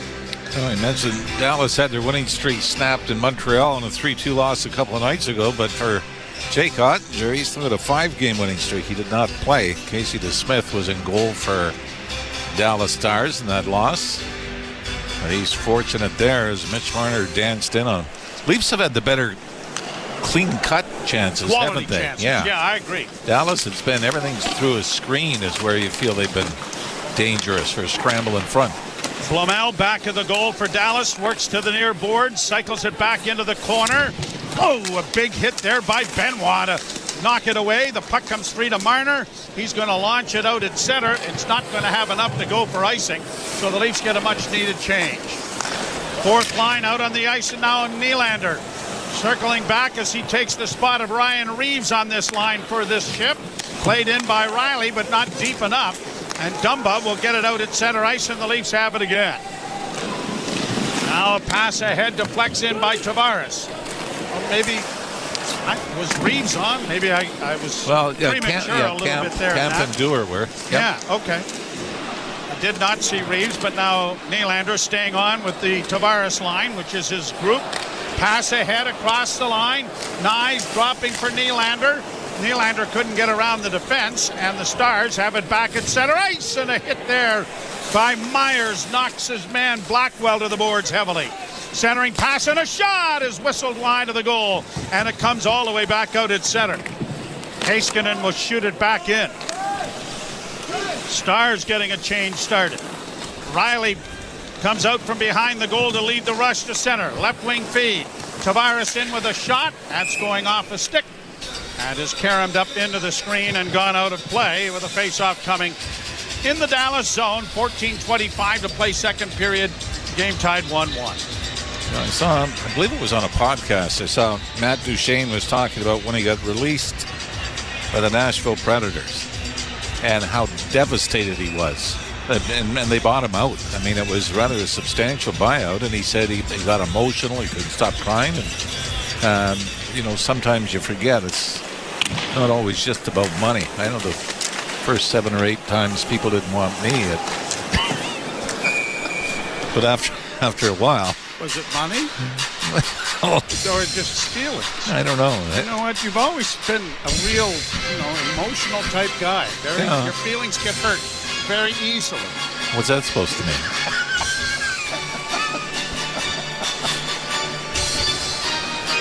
Well, I don't know. I'm going to need a minute. You know what? Take the rest of the night off. Why? I had a dime for every time I heard that.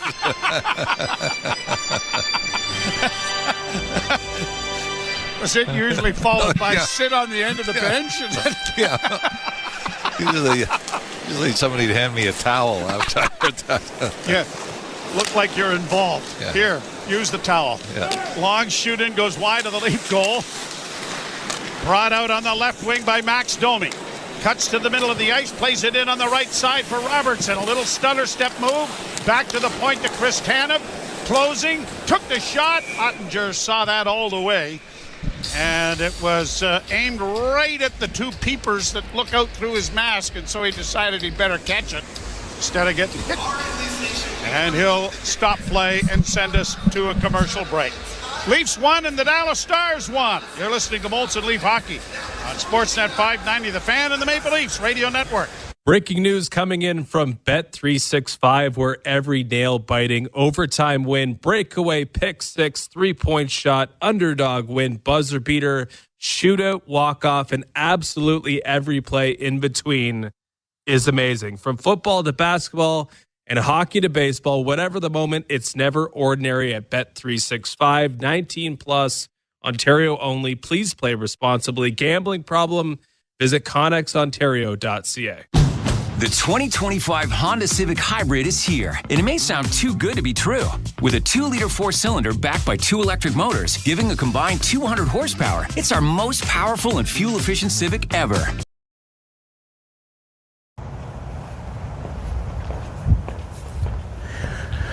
What's up, insiders?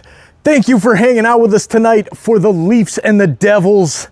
It's going to be a lot of fun. I am in Florida, moving offices. Gonna have some fun here tonight in the chat. Thank you guys so much for being here. Lucius and Miss V, Veronica, you guys made me smile so much today while I am here trying to get everything going so that we can take this channel, this community to the next level. Now let's get back to the hockey. Thank you for being here and helping us make a difference within our community with SickKids Hospital. Let's go Leafs. Let's get the win tonight. Big game tonight. Thank you, insiders. We'll see you back in the chat. On Sportsnet 590, The Fan and the Leafs Radio Network. Can you imagine the brass at Rogers Sportsnet thinking it's a great idea to send an intern like Brandon Brown here to watch what Armin does? I mean, what a complete waste of time. You might as well be out parking cars. Like us. Yeah, I suppose that's a good point. Yeah. I think it's just to get a chance to meet you. It's like a reward. What a waste of a night that is then. Okay. Played down into the Leaf zone. Stars with the puck. Send it towards the net. Went off. Matthews and Karam's up into the seats for a souvenir. 13:36 to play here in period number 2. All of the scoring in the first tied at 1. And not many shots here in the second. 3 for Dallas, 2 for the Leafs.3 that was your department. Damn. Yeah. I don't usually do that till the midway mark. Oh. Okay. Well, I don't know how much longer that is, but... Well, let's see. 13:36. That'd be down to 10. So there's Heiskanen getting it into the slot. A return pass for him into the corner goes astray.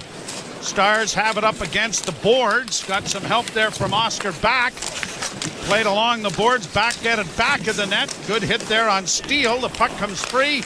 Leafs get it to the line and out into the center ice area. Blackwell into the forecheck, but the Leafs are able to play it out and then deflect it in off Connor Dewar. Fourth line out here for Toronto as it spun around the boards and out at center. Ekman Larsson's going to pepper it right back into the zone, and the Leafs get a change started. Bank pass off a skate to center. Rink wide pass finds Heiskanen in on the left wing. Tried to play it into the slot. That's broken up. Heiskanen's a long way from home. Nylander breaking in over the line. Tried to saucer it in front of the goal. And it rolled off a skate and went wide into the corner. Blomel gets it out at center and will bring it in over the line. And a whistle on the offside is called. Little delayed, wasn't it? Scott Cherry and Kyle Flemington are the linesmen. Peter McDougall and Carter Sandlak are the referees. For Dallas, this is a lengthy road trip before they'll return home. Of course, this will do it for the regular season portion. It'd be pretty interesting if you look at some Western Conference teams and say, wouldn't it be nice to play them in June? Yep. Face-off controlled by the Leafs. Played off the stick of Myers and Marner into the offensive zone. Puck comes back, sent back in from whence it came by Myers, but the Stars get it down along the boards. The Leafs getting some numbers in there, but the puck goes free, and Lindell will bank it out at center, off a stick and down the ice. Icing going to be called. By the way, Rupe Hintz, Dallas is down a man on the bench. Rupe Hintz has gone to the room, is questionable as to whether he will return tonight. Upper body is what we're hearing. I don't remember when he got hurt. I'm not sure if it was, a Benoit hit a little earlier in the period. Draw to the right in the Dallas zone. But boy, you talk about losing big bits of your offense. Yep. Wrist shot blocked in front of the net. Nyes got it back to the point. Timmins with a shot wide. The rebound comes right out in front, and now another goal post. This one, Tavares on the backhand. 4 on the night. Now that net's defective. And on the left wing comes Nyes, trying to make a pass into the slot. Tavares chipping it back to the point. Another shot right on stop. Rebound. Oh, Nyes, if he backhands the puck immediately, he's got a 4x6, but he wasn't looking at the net. Here the Stars coming the other way, and a shot over top of the Leaf goal. Knocked down on the play is Nyes. He's getting up rather slowly, but is back on his skates. Boy, he had no idea what an opportunity he had. That was Connor Timmins that Nyes collided with him behind the Leaf bench. Pass up on the left wing. Domi breaking in. And they shot it high and wide. Kept alive by Myers. Down low for Domi. Centered again. And it went off the heel of the stick of Myers. Harmlessly wide. Bobby McMahon. Back to the point to Myers. Myers makes a nice move to work down in on the left wing. Trying to bull his way back to the goal. He has. Plays it back to the point now for Riley. A shot. Deflected in front. I think Robertson may have got a piece of that, but Ottinger was out nicely, top of the crease to take it away, and holds for a face-off in the Dallas zone. Philip Myers might have had more scoring opportunities in this game than we've seen him all season. We saw there in the rush, he had about 3 on that last rush. Had an opportunity from the point to walk in the opening period. And Jake Ottinger has been very good in this game and very fortunate. So we're taking another look. 4 posts. Yeah. Stars win the draw, send it around the boards, cut off by Timmins, banked ahead for Robertson, on to Domi, left wing side, Bobby McMahon with a wrist shot that went wide, and it's going to carry him to center ice. Timmins is there again. Benoit shoots it right back in again. Down the boards it comes, tipped towards the blue line, but cut off by Sam Steele. He launches it out and down the ice, and an icing call coming here against Dallas. We'll bring it back. And you mentioned Jeff Fries a little earlier, former Leaf goaltender, and now the longtime goalie coach of the Dallas Stars. Sure, Dallas, but was in Philly with Sergei Bobrovsky earlier, was in Tampa when they won a Stanley Cup in the early 2000s. But we were talking about Chris Tanev, and he brought up a good point. He said his hockey intelligence is incredible. I mean, you just think he's just this big lug that's tough and strong. Block shots. There's a shot juggled but held by Ottinger. But like you said, he makes plays. Sometimes it's a little 5-foot chip.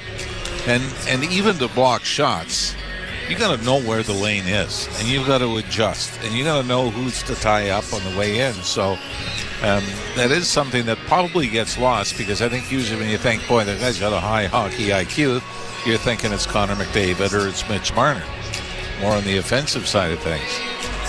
And of course, over at the deadline and played for the Stars last season before signing here.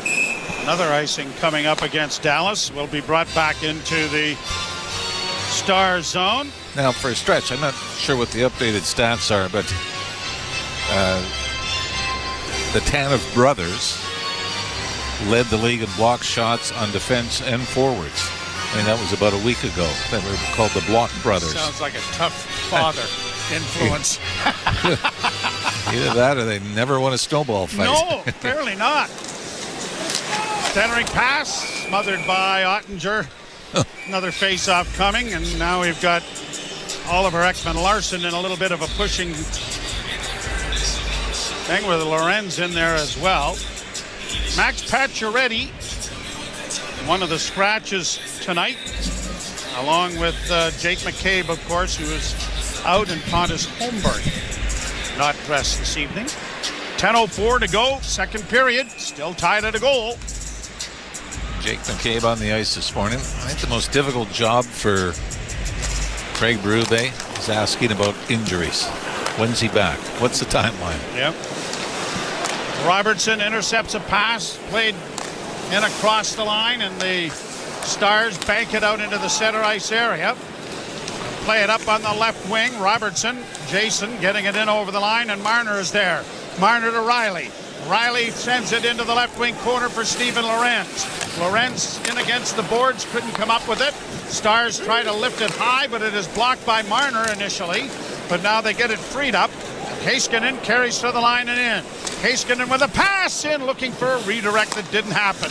Kept alive down into the boards by Johnston. Centering pass, knocked away then by the Leafs. Lorenz didn't get it out. Johnson centering pass, good pad save made by Wall. Lead pass to center for Riley. Riley in over the line with the shot. Easily caught, thrown aside by Ottinger. Stars break it out at center ice with Matt Duchesne. Duchesne played it in over the line, but Benoit is there, and a penalty is coming. Boy, Nye is going to go for a slash. It would appear. Although no one is rushing to the... Oh, Tavares again. It's Tavares again, okay. Boy, that came out of nowhere, didn't it? Yeah. Not sure where that was. We'll try to find it. You're listening to Molson Leaf Hockey on Sportsnet 590 The Fan and the Maple Leafs Radio Network. For the latest updates on the historic Los Angeles wildfires, tune to alerts from the Weather Channel, what to expect, and who may be impacted. Hi, I'm meteorologist Jim Cantori. When severe weather is impacting any part of the country, alerts from the Weather Channel for live simulcast of the Weather Channel for the latest information to keep you safe and informed. For continuous coverage of the historic Los Angeles fires, tune to alerts from the Weather Channel on the SiriusXM app. Just search weather. 24/7 Hockey Talk. To understand that you are allowed to legally still check the head, not just the head. The head by itself is a penalty. If you wanted to change it, that would be like in the IIHF. That's probably a penalty at the Olympics. That's probably at the World Juniors. That guy's gone and suspended. I ask you, do you want that? SiriusXM NHL Network Radio. SiriusXM 91. And on your schedule with the SiriusXM app. Hockey 24/7 on SiriusXM NHL Network Radio. The only two players in the history of the National Hockey League to have 600 goals, 1,600 points, 3 Stanley Cups, and 2 Conn Smythes. Wayne and Sid. Just like it absolutely blows your mind how good Sidney Crosby is and how much we take him for granted. SiriusXM NHL Network Radio. SiriusXM 91. And on your schedule with the SiriusXM app. Ray Hudson here with an important announcement. You can listen to your favourite SiriusXM FC shows on the all-new SiriusXM app, now available for all subscribers. Radio Network. Wow, pretty marginal call. Leafs penalty kill brought to you by our Ontario Honda dealers. Get home ice advantage on every drive with the new Civic Hybrid. Proudly made in Ontario. Available now at your Ontario Honda dealer. Well, as you might expect, Craig Berube was not a big fan of this call. I mean, this looked like the official got bored. There's been no goals, nothing going on. Face off to the right in the Toronto zone. Scrummed. Leafs win the draw, and it's brought one-on-one to center by Marner. Marner stick handling to the left wing side, backhands it at the goal, and gets a face-off down in the Dallas end. Well, David Kampf was coming late, and I don't think Marner saw him. Well, That'd be the first time I ever heard that. Yeah, well, I mean, I still think it was the right play. I mean, you try to force that pass through the slot and it's picked off. You get two guys caught. Yeah. Well, the TV boys are trying to find the injury to Hintz and haven't found it yet either. So I don't know if they've found the Tavares penalty yet either. Leafs win the draw. Get it back to center ice. Marner dropping it back for Tanev, and then to Benoit, and he had all kinds of time and slapped the puck down the ice. And it's a good thing he had that time because the stick shattered in half and he had to go get a new one. Played in over the line, chipped off the boards. It'll bounce out at center ice courtesy of Connor Dewar. Now brought to the line and in. Camp knocks it back out into the center ice area, forcing Dallas to the red line to regroup. They get in over the line to the near side. Stolen back there by Dewar, back of the net, rattled around the boards. Good block on the far side, though, to keep it alive. Dallas get it back to the point to Heiskanen. Heiskanen to the near side for Johnston. Johnston shot blocked. Camp trying to get to it. Looked like he was hooked there. I agree. But no call, and it's out and down the ice. Should have gone down. I'll have a word with him. Brought to the line and in now by Dallas. Dadonov back to the point on the left wing side. Steele gets it back to the point. On the right wing side, a one-timer went wide of the net, kept alive by Steele at the left point. Steele getting it back to the point. Another shot, they score! A redirect right in front of Wall. Off a stick from the point from Joel Harley. And the Dallas Stars are on the board. It looks like it's going to be Bork who gets it. And it is 2-1 Dallas here in the second. There you go. You hit four posts. Then a very, very questionable call at best. Put you on the penalty kill. Looks like you're almost through it. 26 seconds away from killing it off. And just a simple point shot. It might have been a double deflection. I think it was Stankhoven was in front. He redirects it off Bork and into the net. Yeah, you're right. Bork will get the goal, and it is his fourth of the season. But more, I mean, that is, I mean, obviously you're not going to get every call is going to go your way, but I mean, that just felt like you. I mean, it's at center ice. And the hook on David Camp was a lot more egregious, I think. But to no avail. Leafs trail in the game. Puck in the Toronto zone. Steele got it around back of the net. Timmins will get to it and get it off the stick at center there by Marner, but now brought right back in again. Nylander along with Tavares and Marner, the forward line for Toronto. Out of the net, Wall makes a nice play to get it off in the wing, and it's cleared out at center ice. Tavares trying to stick handle through, couldn't get around the blue line, brought back in now by Dallas, and they'll play it down into the far corner. Stankhoven trying to free it up, and it's going back of the net. Stankhoven didn't wrap it. It comes back to the point. Harley with a shot. That's deflected wide, and the rebound shot wide of the goal as well, and it's carrying all the way down into the Dallas zone. 6:20 to play here in period number 2. Played right back down into the Toronto end. Chipped along the boards on the right wing side. Marner didn't get it out cleanly. Now here's Ben keeping it in. He drops it back, broken up by Marner. Marner and then Bobby McMahon are able to free it up. Whoa, a pass intended there for Myers. Almost intercepted. Look out! Max Domi got crumpled with a hit back on his skates. And he's looking for somebody. Matt Dumba is the culprit who stepped into him. And Domi is back up, and Dumba's got a full face shield on too, which can sometimes make guys a foot taller. But I still think it was a clean hit. I think he lined him up, saw Domi coming with his head down on the left wing side, and stepped into him. The big question is, though, did he leave his feet? Well, Max has got a smile on his face, so that's a good sign at the least. 2-1 Dallas here in the second period. You're listening to Molson Leaf Hockey on Sportsnet 590, The Fan, and the Maple Leafs Radio Network.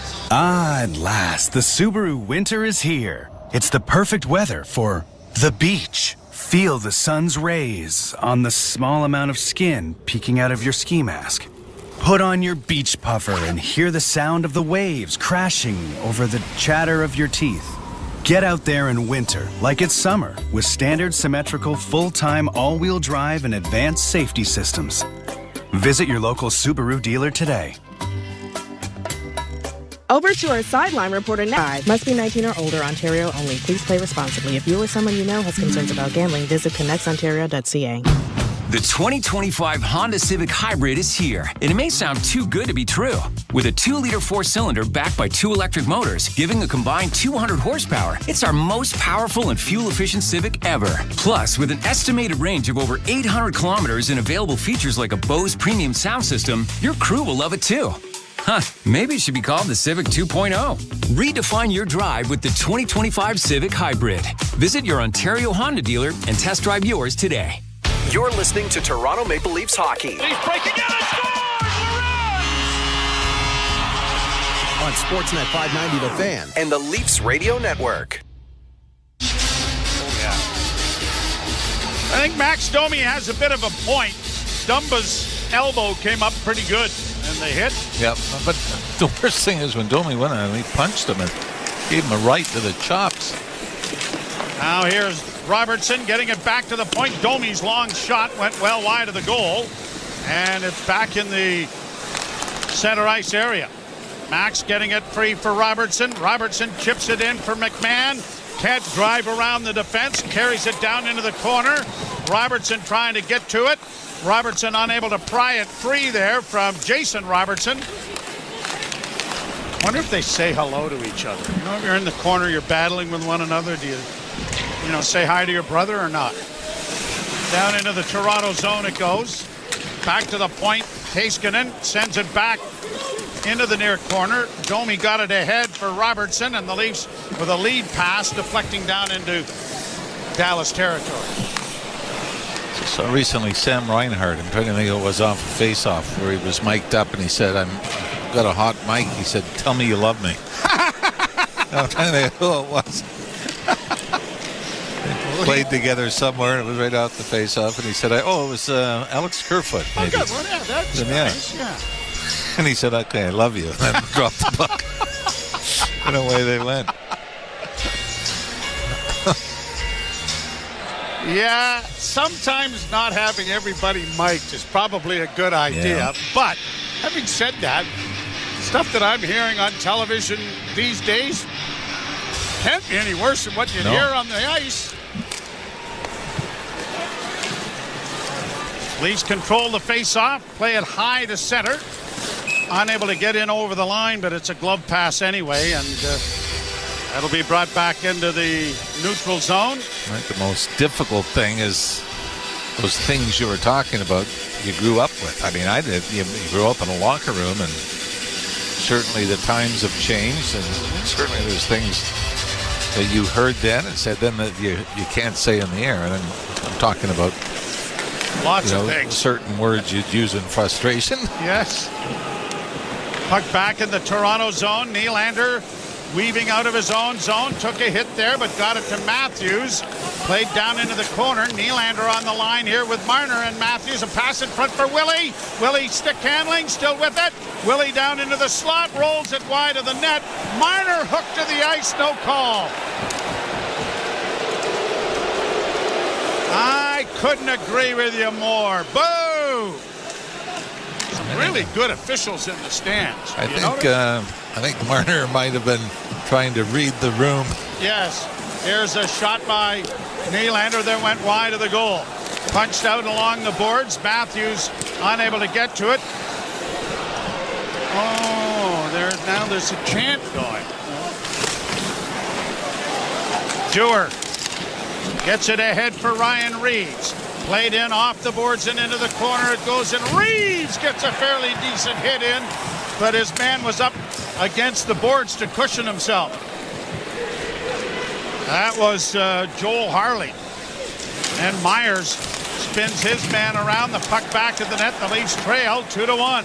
Flipped high to center ice, forcing Harley back along the boards. Camp couldn't get it in over the line for him. Neither could Dewar. 2-on-1 break here for the Stars. Oh, and a good pad save made by Wall. Maybe his best save of the game right there. Leafs punch it out at center. Dewar at the end of a shift trying to get to it in time, but couldn't. Puck comes back at center. Myers playing it in over the line. That's too bad. Dewar, with fresh legs, probably had a pretty decent scoring opportunity developing there. Leafs in their own zone. Pushed ahead for Nyes. Matthew Nyes with speed in on the left wing, makes a little move and then got a shot away, and it went over top of the goal. Stars back with odd man rushing over the line. Centering pass. Good play defensively there on the far side by Oliver Ekman-Larsson. Played high into that corner. OEL gets it to center, and the Leafs break it out for Nylander. Nylander in across the line. Just flipping it into the corner for Nyes. Back of the net now. Tavares coming out, can't shoot it. Tavares looks back into the slot area, but the Leafs get caught. Oliver Ekman-Larsson trapped. Here's a pass in and a good sprawling block made by Tanev. Your point about Chris Tanev demonstrated right there. Timing was perfect, right? Wasn't it? The angle of his body. Played back down into the Toronto end. Quickly shot out, but it's going to be an icing call.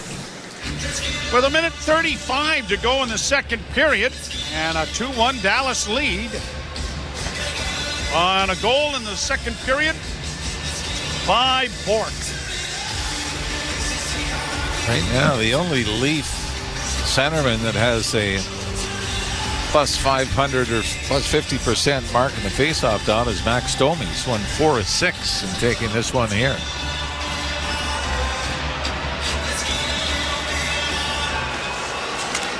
Stankoven and Harley getting the assists on the go-ahead goal by Dallas. Stars try to center. That hits a leg. Duchesne into the corner. Matt Duchesne still with it. Centering pass deflects, and it's going to the line and out. Lundqvist has to go back to regroup. Harley gets it up on the right side. Brought in over the line on the right wing, and a long wrist shot is blocked. Rebound into the corner for Connor Timmins. Pounded off the boards through center. Robertson racing after it, but he won't catch up to it until it gets in over the goal line. Now gets it back into the slot for Myers, and the shot is stopped. There was a rebound for just a split second until Ottinger got that glove on top of it to stop play. 52.4 seconds left in the period. 3 shots on goal now for Philip Myers. This was a great pass by Nick Robertson, too. He got to the puck in the corner to the right of Ottinger. And, I mean, you could see his head was on a swivel looking for everybody, and then eventually backhands a pass into the high slot where Myers had jumped down from the right point. Well, it's good hustle by Robertson to deny an icing to start with on the play. Face off to the left of Ottinger. Won by the Stars. Punched around the boards. Knocked down by Matthews. Couldn't get it into the slot, though, to Marner. And it's out at center ice. And now Bobby McMahon is on the line with Matthews and Marner. And a nice pass brings Matthews. He's in over the line on the right side to Marner. Back in for a pass. And it went off his stick and went wide. So we started with Lorenz. They've had Nylander and now McMahon on the line. Oh, and the Leafs are going to get a penalty for holding here. And a discussion. Well, and you know what? This is a dive. As soon as they realize, and you can see Ekman-Larsson is saying that to them right now. Boy, this is. I mean, this is as soon as the puck was gone, the legs come straightening out. Well, we got to look at the bright side. No makeup calls. No. Which can sometimes be a problem. Ilya Lyubushkin had gone to the Dallas Stars dressing room too. Seemed to be maybe right wrist, the other end. But I mean, this is terrible. The hand comes off the stick, but this is, the Speedos are firmly pulled up as he got to the edge of the diving board. You want a pair of Speedo? No. You seem to know an awful lot about them, though. You mention them on a regular basis. Think of you wearing one. Stars keep the puck in at the point, and the horn will end the period. I just threw up in my mouth. I'll send you some photos. I'm good. 2-1 Dallas at the end of 2 periods of play. And we will ship it off to Ailish Forfar and Justin Cuthbert as the Leafs trail by 1. You're listening to Molson Leaf Hockey on Sportsnet 590 The Fan and the Maple Leafs Radio Network. Tennis fans, the first Grand Slam of the year, the 2025 Australian Open, is upon us. Sirius XM will take you to Melbourne for every game, set, and match. A dream has been realized on Rod Laver Arena. Here's Sirius XM's coverage of the 2025 Australian Open on XM 391 or on the Sirius XM app. He's done it. If you love tennis, your center court is Sirius XM. Under review. So I always crack up when people go, I got a 4th and a 5th and a 6th. And Charlie Brown got a rock. I'll take the 4th, 5th, and 6th over the rock. If you miss on your first round draft pick, it can happen. You miss the second time, what are we doing here? You miss the third time, you should be fired. What are you doing running your team's draft? No excuses. Under review with Mick Kerr, 11 a.m. Eastern on NHL Network Radio, Sirius XM 91, and the Sirius XM app. The Power Play with Steve Koulias. Vegas Golden Knights head coach Bruce Cassidy. What gets you excited when you see their team, really starting to function at a high level? Now you're bringing new guys in and creating a culture for them. I have always enjoyed that, enjoyed it in Boston, love it here. 2 organizations with great culture and winning sort of attitudes, and we're seeing some young guys get a little more responsibility and handling it well.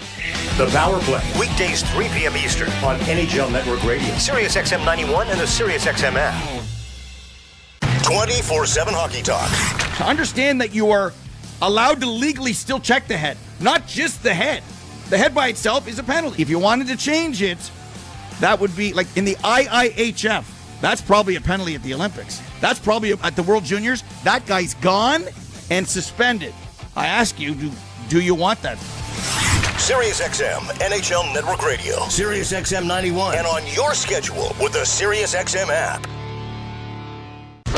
Hockey 24/7 on Sirius XM NHL Network Radio. The only 2 players in the history of the National Hockey League to have 600 goals, 1,600 points, 3 Stanley Cups, and 2 Conn Smythes. Wayne and Sid. Just it absolutely blows your mind how good Sidney Crosby is and how much we take him for granted. Sirius XM NHL Network Radio, Sirius XM 91, and on your schedule with the Sirius XM app. The big names are on NHL Network Radio. The Executive Director, Vice President of Hockey Operations for the NHL, Colin Campbell. The one thing that we're wrestling right now, when do you change a call? We talk about a listening device in the referee's ear. Do we make that next step? How more perfect can we make a game through video review and helping the officials on the ice? Sirius XM NHL Network Radio, Sirius XM 91, and the Sirius XM app. The UEFA Champions League is back on Sirius XM FC, and this year it's bigger than ever. Absolutely ridiculous from Real Madrid. Merseyside magic from Mo Salah. Now with more matches featuring soccer's most iconic clubs as they battle it out for European supremacy. What a start for Inter! Haaland scores the hat-trick! From the league phase to the final, the Champions League is on Sirius XM FC 157 and the all-new Sirius XM app. Join me, Gord Stellick, and Scott Laughlin as we recap the night that was on NHL Morning Skate, weekday mornings at 7 a.m. Eastern on NHL Network Radio, Sirius XM 91. Network.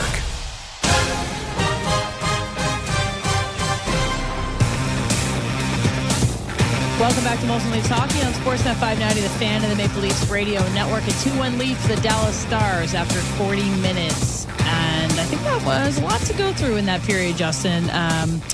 We could start with that top line that we talked about, teed up, got excited about. Steven Lorentz alongside Matthews and Marner seems to be no more. Didn't make it through 2 full periods, but we got a McMahon substitution in there and a Nylander substitution in there. And it looks like Lorentz did not have a shift for the Leafs just past the halfway mark of the second period. Yeah, so best laid plans, I guess, tonight started with Steven Lorentz playing on the top line, but no more, I assume, because of injury. It would be very, very strange for Berube to promote a fourth liner to play top line minutes and then not like what he saw enough to sit the player down. So I'm certain that Steven Lorentz is probably dealing. I'm certain. You think he got benched? I think he might have. Really? Okay. I guess we will find out. It seems a little strange. Why would he be sitting on the bench? Well, I mean, have you ever No. sat on the bench? Only when I wasn't playing. You've never been like a little banged up and just stayed on the bench?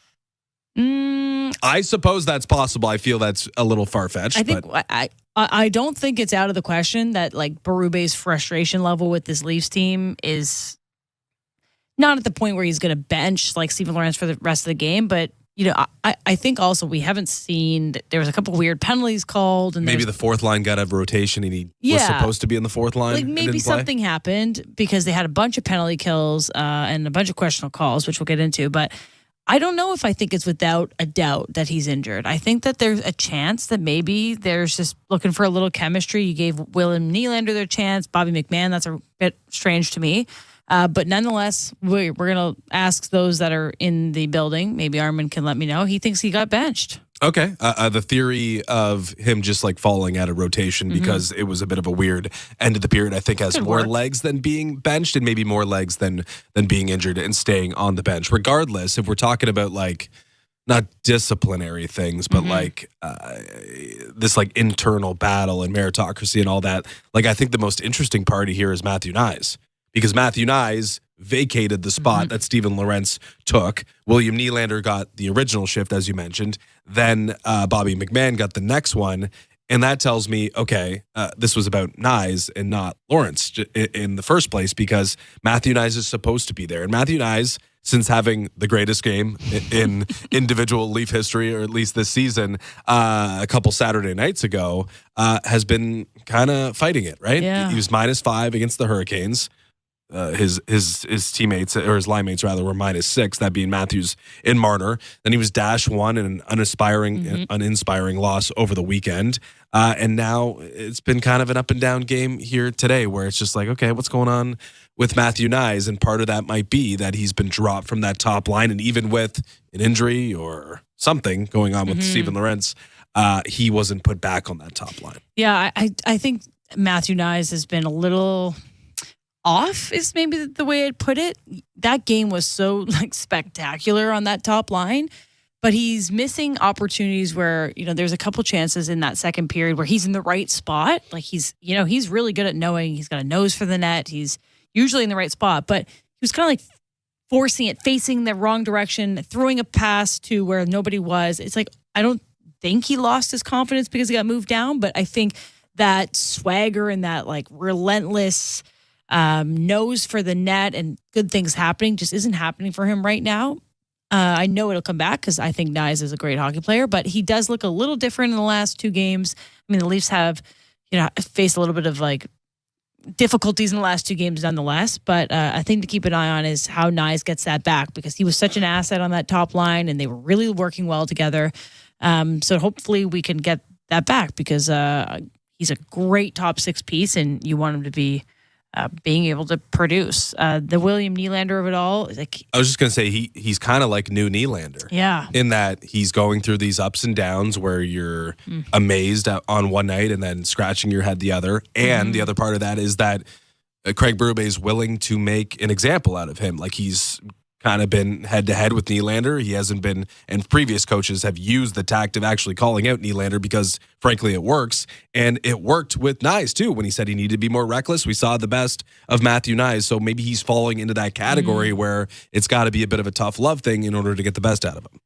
We'll see. A 2-1 lead for the Stars after 40, and the goal that they take the lead on there.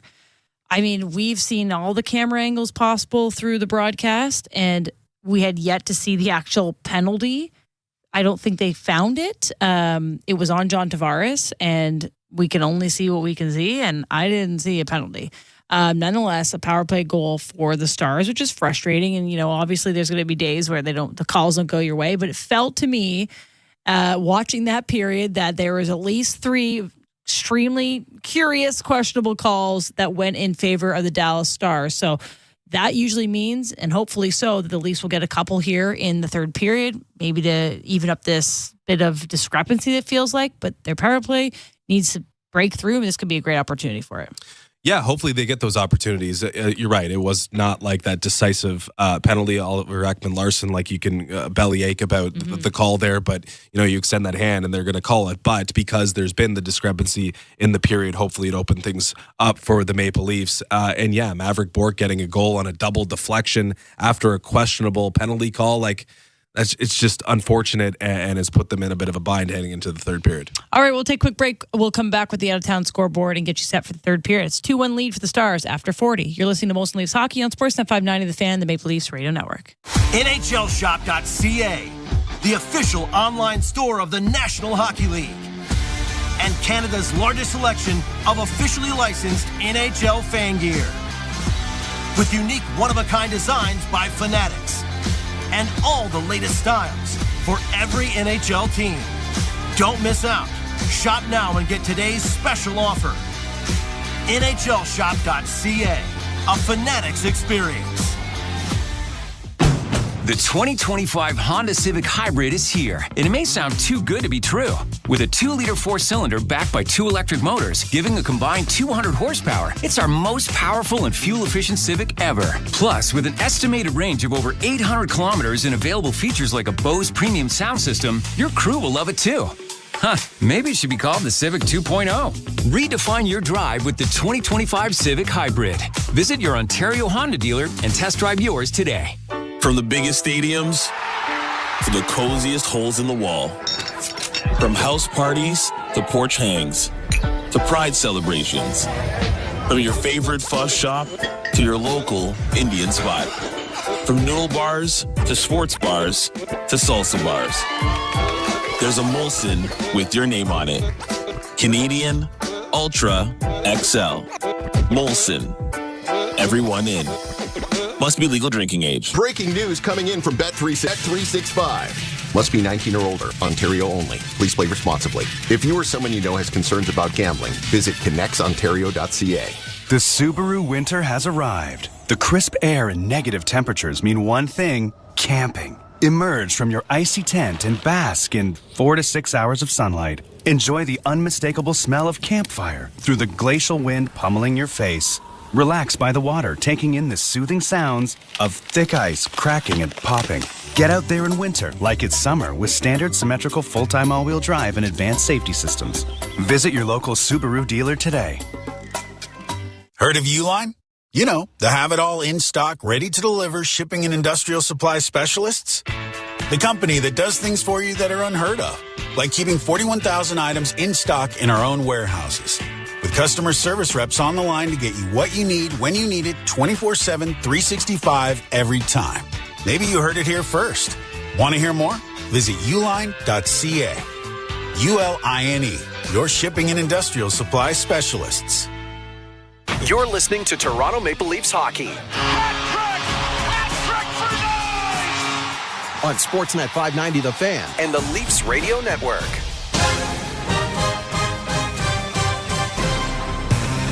Welcome back to Molson Leafs Hockey on Sportsnet 590 The Fan and the Maple Leafs Radio Network. A 2-1 lead for the Stars after 40. Let's take a look at the NHL scoreboard presented by Bet365. Whatever the moment, it's never ordinary at Bet365. Must be 19 plus. Ontario only. Play responsibly. Visit connexontario.ca. It's a busy night in the NHL. 26 teams in action, so let's roll through it. The Capitals are up 3-0 on the Ducks. It's 2-1. The Penguins leading the Kraken. 4-2. Bruins, big game with the Lightning, end of 2. Sharks have a 2-1 lead over the Red Wings. It's 1-1. Flyers and Blue Jackets, still scoreless. Panthers and Devils about halfway through the games. Likewise with the Senators and Islanders. The Jets have a 3-0 lead, end of 1. Kyle Connor with a natural hat trick in 14 minutes. The Predators have a 2-0 lead over the Golden Knights, end of 1. Blues have a 1-0 lead over the Flames, and still to come tonight, 2 games that are not underway yet. Rangers and Avalanche, Canadiens and Utah.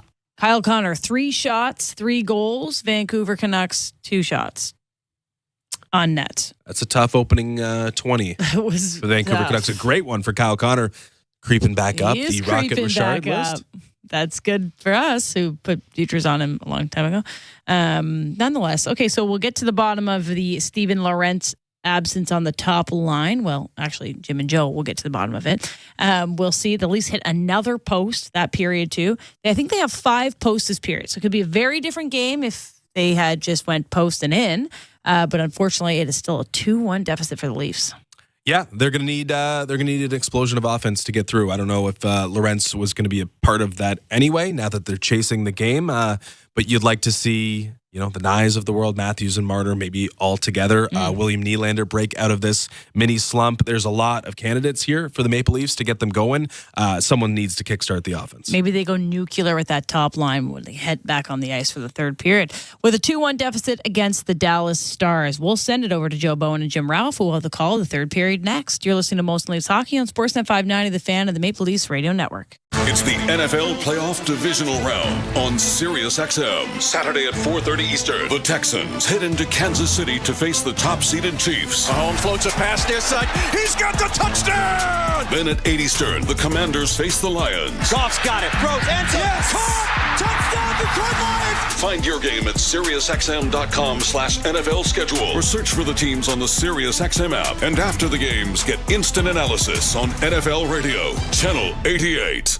The Power Play with Steve Koulias. Vegas Golden Knights head coach Bruce Cassidy. What gets you excited when you see their team, really starting to function at a high level? Now you're bringing new guys in and creating a culture for them. I have always enjoyed that, enjoyed it in Boston, love it here. 2 organizations with great culture and winning sort of attitudes, and we're seeing some young guys getting a little more responsibility and handling it well.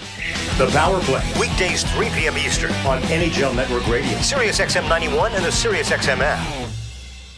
The UEFA Champions League is back on Sirius XM FC, and this year it's bigger than ever. Absolutely ridiculous from Real Madrid. Merseyside magic from Mo Salah. Now, with more matches featuring soccer's most iconic clubs as they battle it out for European supremacy. What a start for Inter! Haaland scores the hat-trick! From the league phase to the final, the Champions League is on Sirius XM FC 157 and the all-new Sirius XM app. Join me, Gord Stellick, and Scott Laughlin as we recap the night that was on NHL Morning Skate, weekday mornings at 7 a.m. Eastern on NHL Network Radio, Sirius XM 91. The biggest names in the game. Trying to get behind Ristolainen, walks in, put it between his legs, shoots it, score! NHL play-by-play on Sirius XM. Hockey lives here. Suzuki sweeps it, there's a chance, rebound, Caulfield, shoots and scores! NHL play-by-play on Sirius XM. The best hockey lives here. Burns gets it back, stick handles to the backhand, moves in front, score! NHL play-by-play on Sirius XM. Radio Network. My son David is going to school up in Sudbury. He's billeting with family up there, very nice family, the Hewletts. Apparently I'm paying enough for his billet to be billeted up there that they can go on vacation to St. Lucia. And they're down in St. Lucia listening to the game, which is very nice of them. You could stay with me. Yeah, well, there's that, I suppose. I wouldn't require a deposit. Oh, you wouldn't? Oh, Yeah. okay. Well, I'll keep that in mind. Leafs to the right, Stars to the left. Underway here for the third period. Puck by Tanev broken up. He gets it back in along the boards, and it is stolen by the Leafs and sent out and down the ice. Leafs penalty killing here to start the period. with Oliver Ekman-Larsson in the penalty box. Brought through center by Johnston. Sent into the corner, and Tanev gets there first. Freed the puck up momentarily. Couldn't get it to Marner cleanly. They pin it up against the boards, trying to hold it there. 1001, 1002, 1003, 1004, and now the puck finally comes free. Here's Heiskanen to the left wing side, almost stolen there by Connor Dewar. Heiskanen to the near side. Duchesne back to Heiskanen. Wrist shot sent wide of the net. It's a good thing because the Leaf defenseman was inside the goal. Now back on the near side. Here's Johnston trying to center, and they score! Duchesne in front of the net. Deflects in the pass, and the anemic power play of the Dallas Stars has struck twice here for a 3-1 lead. Well, Benoit got out a little high from the top of the crease. The pass goes to Duchesne, who is in behind him. And Duchesne takes the pass with his back to Joseph Woll and then makes a little nifty move to get around the right pad of Woll and stuff it in. And the Leafs are in trouble here early in the third period. Right between the legs. Great play by Duchesne. Power plays are 3-1 Dallas, and 2 of their goals have come with the extra man. 17th goal of the season for Duchesne. The Leafs came in on a 7-game streak of not giving up a power play goal. They had killed off 16 straight. At the point, another shot deflects in front of the Leaf goal, and it is knocked into the near corner. A lot of work to be done here to get back into this one, down a pair. In a game that they have certainly been full marks for. Played in over the line by Nylander. 4 goal posts hit by the Maple Leafs. As Timmins has to go back to center ice and now regroups at his own blue line. Oliver Ekman-Larsson up on the left wing. OEL brings it in on the left side. Got a shot away, but right into the crest of Ottinger, and he will stop play. The face-off coming in the Dallas zone. It's reminiscent of the Carolina game, isn't it? Come out with a pretty good start, hit some posts, can't extend the lead, and then special teams become a determining factor. Leafs have had 1 power play, and they were outstanding on it. Yeah. Right? What, 3 posts on that, wasn't it? Yep. Face off to the right of Ottinger. Domi and the linesman having a discussion about etiquette. And the draw won by the Stars, who get it to the line, but not out. OEL sends it back down in around back of the net. Pinching down is Connor Timmins on the far boards. Has it in his skates, didn't see it. Tipped in front of the goal, but unable to reach it there was the Leaf winger. And it's played back out into the center ice area. Connor Timmins for Oliver Ekman-Larsson. Off the stick of Robertson and into the zone. Robertson hustles in after it with a forecheck, but the Leafs were changing the defense. And an easy exit here for Dallas. Duchesne into the slot, dropping it back. Shot goes off a leg and goes wide. Played around back of the net for Duchesne. Up on the wing, it's looking for a loose puck. Comes in front of the net. Duchesne with a shot, and he scores! Matt Duchesne from the circle on the near side, and that one has a bit of an odor to it. I don't know if it hit something in front.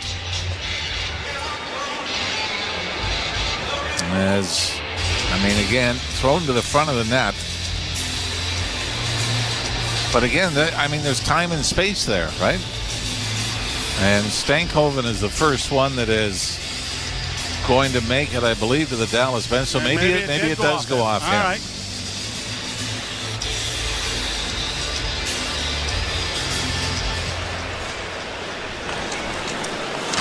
But you hate to say it, and it's not criticism of Dallas, but you just feel like they haven't had to work for their goals, right? 2 power plays. Leafs in danger of losing 3 in a row for the first time this season. Well, regulation, yeah. Off the stick and in over the line. Nyes couldn't come up with it. And 2 quick goals here by the Dallas Stars have them comfortably out in front now, 4-1. Nylander unable to poke it free. It comes to center ice. Timmins to Tavares. Saucered back. Benoit up ahead for Nylander. He decides to just bank it in over the line, but well out of the reach of Matthews.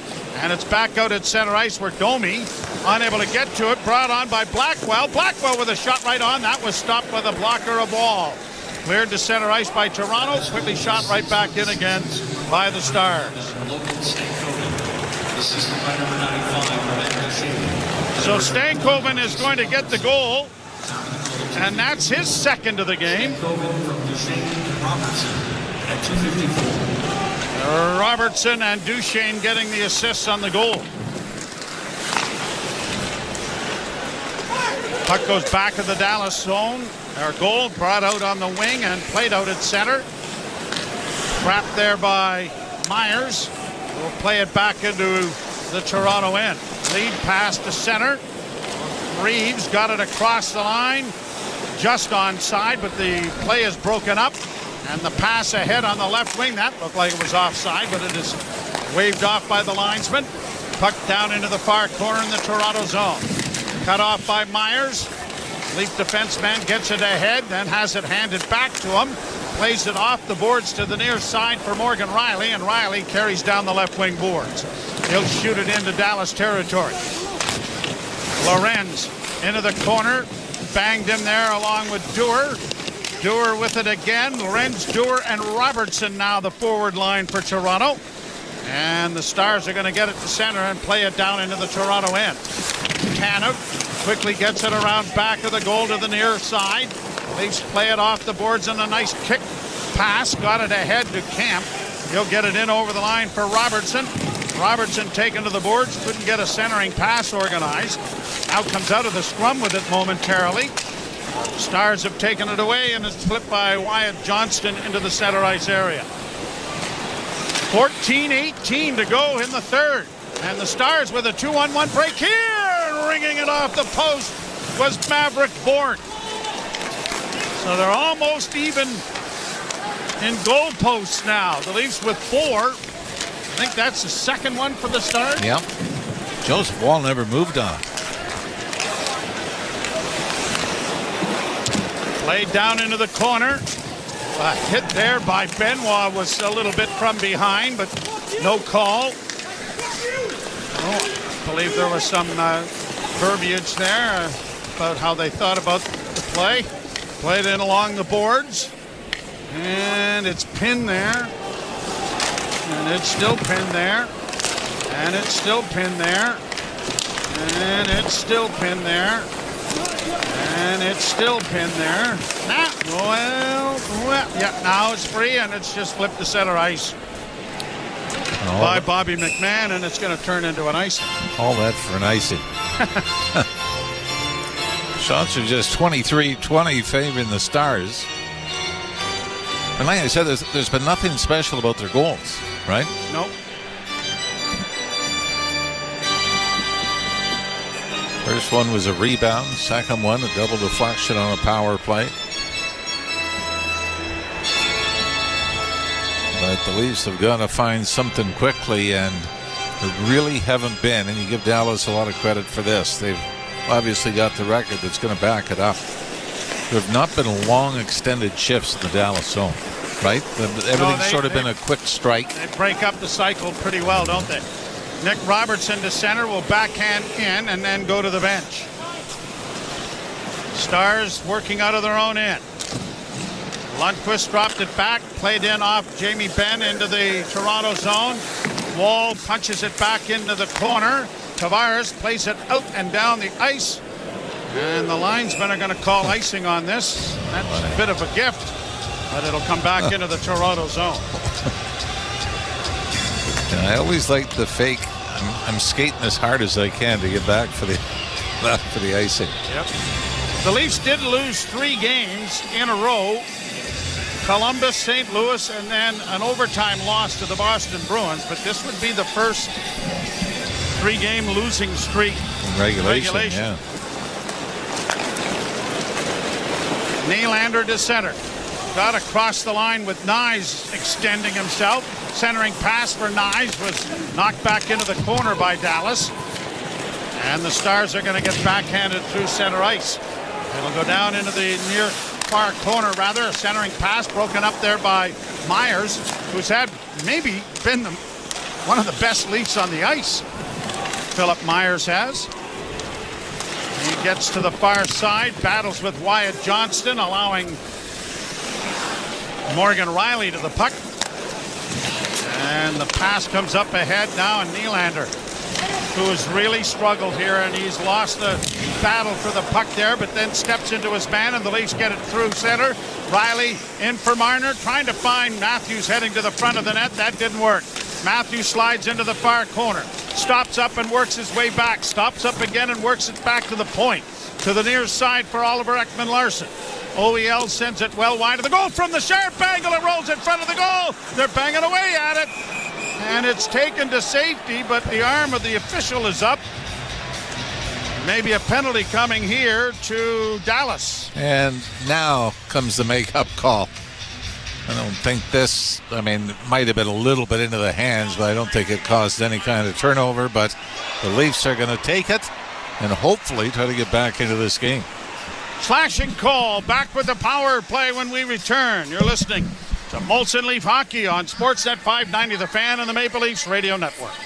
It's soccer's most thrilling league. Only the Premier League can make you feel like this. And now every match is on the SiriusXM app. Can you believe it? From the title race. This is remarkable. Keeps this title charge on track, surely. To the relegation fight. The impossible may still be possible. Hear every English Premier League match on the SiriusXM app and talk about all the EPL drama on SiriusXM FC 157 and the SiriusXM app. The Power Play with Steve Koulias. Vegas Golden Knights head coach Bruce Cassidy. What gets you excited when you see their team, really starting to function at a high level? Now you're bringing new guys in and creating a culture for them. I have always enjoyed that, enjoyed it in Boston, love it here. Two organizations with great culture and winning sort of attitudes, and we're seeing some young guys get a little more responsibility and handling it well. The Power Play, weekdays 3 p.m. Eastern on NHL Network Radio, SiriusXM 91 and the SiriusXM app. The UEFA Champions League is back on Sirius XM FC, and this year it's bigger than ever. Absolutely ridiculous from Real Madrid. Merseyside magic from Mo Salah. Now with more matches featuring soccer's most iconic clubs as they battle it out for European supremacy. What a start for Inter. Haaland scores the hat-trick. From the league phase to the final, the Champions League is on Sirius XM FC 157 and the all-new Sirius XM app. The biggest names in the game. Trying to get behind Ristolainen, walks in, put it between his legs, shoots it, scores! NHL play-by-play on SiriusXM Radio Network.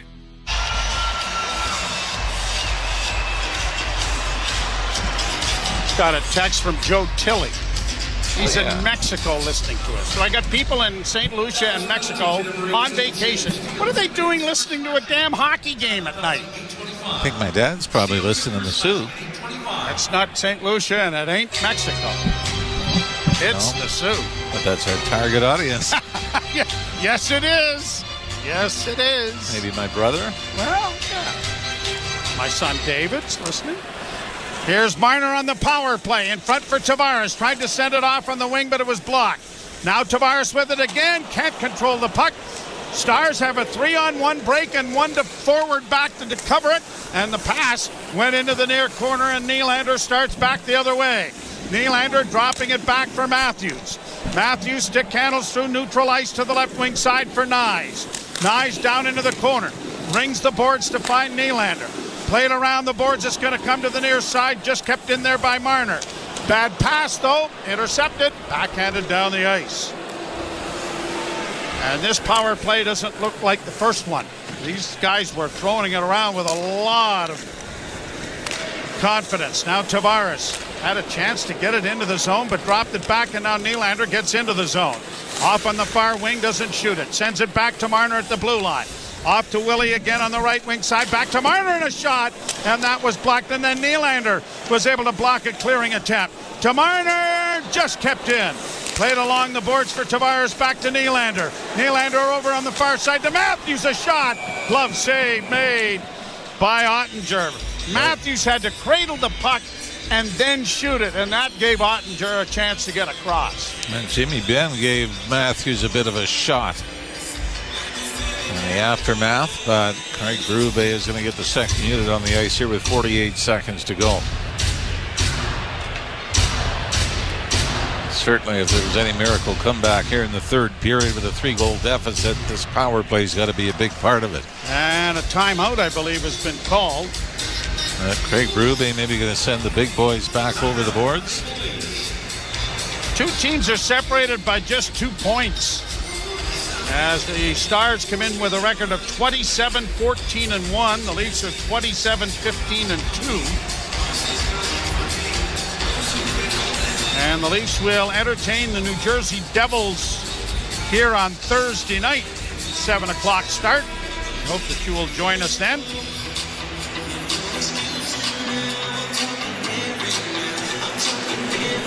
Faceoff will be in the circle to the left of Ottinger, and the number 1 unit is staying out there. 5 forwards once again. Tavares wins it cleanly. Back to Marner to Nylander. Back to Marner. Saucered off on the wing to Matthews. Back to Marner, and the shot coming. That was blocked. It may have been blocked by Nyes, who's doubled over a little bit. Down into the corner goes Nylander to Nyes. Centering pass comes back to the point. Quickly over it goes to Matthews. Matthews fanned on a pass but carries into the corner. Then for Tavares, stolen by the Dallas Stars, and Colin Blackwell will get it down into the Toronto end. 18 seconds left in the power play. Marner gets it up on the left wing for Matthews. And on the left wing boards for Tavares. Tavares lost the handle on the puck. Marner in a scramble to try and keep it in. Matthews got it free, but it is stolen back and shot down the ice by Dallas. So the power play goes for naught. The Leafs are 0 for 2. And over their last 5 games, just 6 games, 2 of 14. Domi unable to come out with it as it's pushed and poked down into Toronto territory. Lead pass brought on now by Bobby McMahon. Stops it up, got it around back of the net for Domi. He couldn't come away with it. Puck down into the near corner. And Heiskanen will launch it high to the Toronto blue line and knock deeper into the near corner. Off the boards. Stopped by Dallas.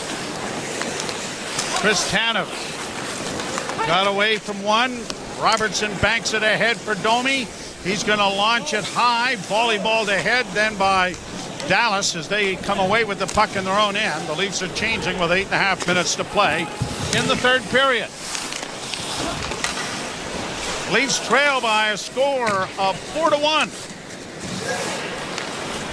Played to center ice, gloved ahead there by Lundqvist, and that will stop play on the glove pass.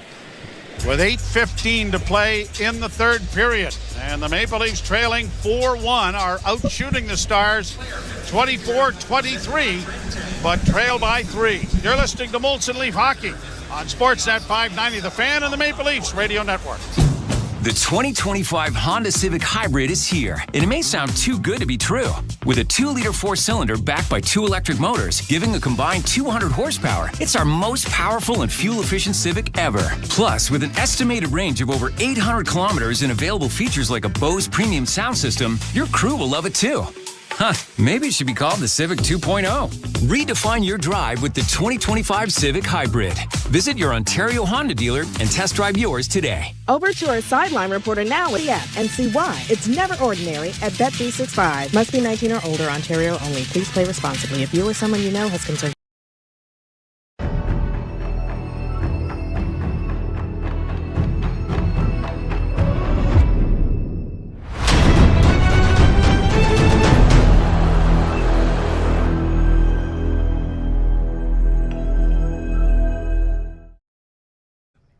What's up, hockey fans? Thanks for hanging out with us tonight for the Maple Leafs game. Now's the time in the show to find out where Leafs Nation is gathering from here on TSI, listening to the Leafs game, watching on TV, watching wherever you are, watching on YouTube, chatting it up, cheering our boys on. Let's go, Maple Leafs. Let's get the win tonight. Thank you all for being here, and thank you for letting us know where you're watching from, whether it's the United States, Canada, or all over the world. It's so much fun hanging out with you guys every single Maple Leafs game. Now let's get back to the hockey. Go Leafs, go. We'll see you back in the chat. Nyes gets it down into the left wing corner. Matthews blocked it partially. It comes to center ice though. And they'll try it on the other side where Marner slips it into the left wing corner. Quickly cleared up on the wing. Marner was able to keep it in. Nyes after it. Marner trying to free it up for Matthews to Nyes. Good save there, but the bright pad and toe by Ottinger. Dadonov will launch it high out and down the ice, and an icing call coming against the Dallas Stars with 7:38 to go. I was going to ask, what do you think lasted longer? Steven Lorenz with Matthews and Marner, or Willie Nylander at center? I would have taken the under on both of those if I was to wager. That didn't really get a lot of traction, did it? But you know what's funny? I mean, you know, when we saw the combination Obi McMahon and Robertson strike, right? They threw them together, and it was right away against Buffalo, where they worked. And they were outstanding 3 games in a row. They haven't really found that magic since. Willie Nylander is really in a funk. And 1 goal and only 6 points in his last 11. But you see him stick handling through the neutral zone, and he's losing the puck. Robertson now in over the line with Tavares. So here's another combination. Back of the net for Nylander. Nylander tries to center, and it went off the pad of Ottinger. And instead of deflecting into the net, it deflected back out into the slot. Benoit shoots it right back into Dallas territory. Heiskanen will play into the corner. Quickly get it off the boards to center. And that forces Connor Timmins back to his own blue line. Bobby McMahon gets his pass and sends it down into Dallas territory. Marner centering effort. Off the stick, went behind the net. Stars get it up on the boards, and Jamie Benn launches it high into Toronto territory. Played right back into the zone. Leafs are 17-8-0 on home ice this year. But this losing streak is going to have games in this building very much attached to it. Yeah, they've lost 4 of the last 7 at home. Played into the corner for Nyes, far side. Got it freed up for Nylander. Nylander circles back, then brings the boards back of the net. Nyes trying to extricate himself from some checking. Got it into the corner. Still maintains it for Matthews. Saucered back to the point. Long shot by Tanev was kicked away by Ottinger. And it is played out at center ice. Leafs go back to regroup with 5.5 minutes to play. Matthews in on the left wing, and the shot was just off the mark wide past that far post. Matthews trying to free it up, but the Stars have launched it out and down the ice. Won't have enough to go for icing. And back to retrieve it, waiting patiently to make a move with it. It's Timmins who got it up on the left wing, and now Riley skates to center. Riley working on the right side. Rings the boards around to the left wing corner. Lorenz trying to free it up. Goes high, bouncing to the side of the net. Connor Dewar is able to come away with it. Banks it back to the point. Myers' shot went wide. Chipped back in by the defenseman Riley.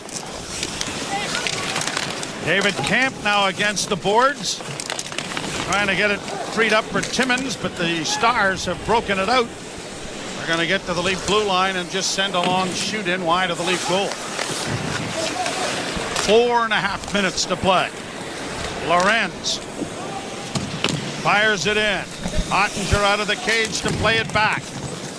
A hit by Lorenz. puck comes out at center. Matthews tried to play it in over the line, and Marner had it just tipped, and he couldn't kick it ahead from his skate to his stick, or he was in behind everyone. Almost turned himself into a pretzel trying to do it, though.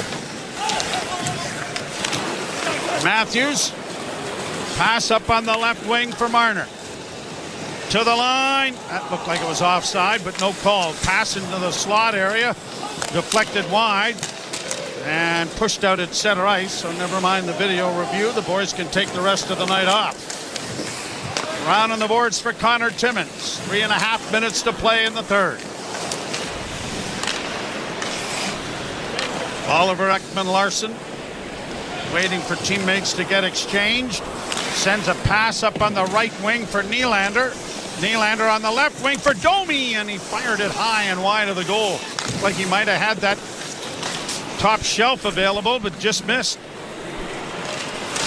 Turnover again and neutral ice. Tavares back in with Domi and Nylander.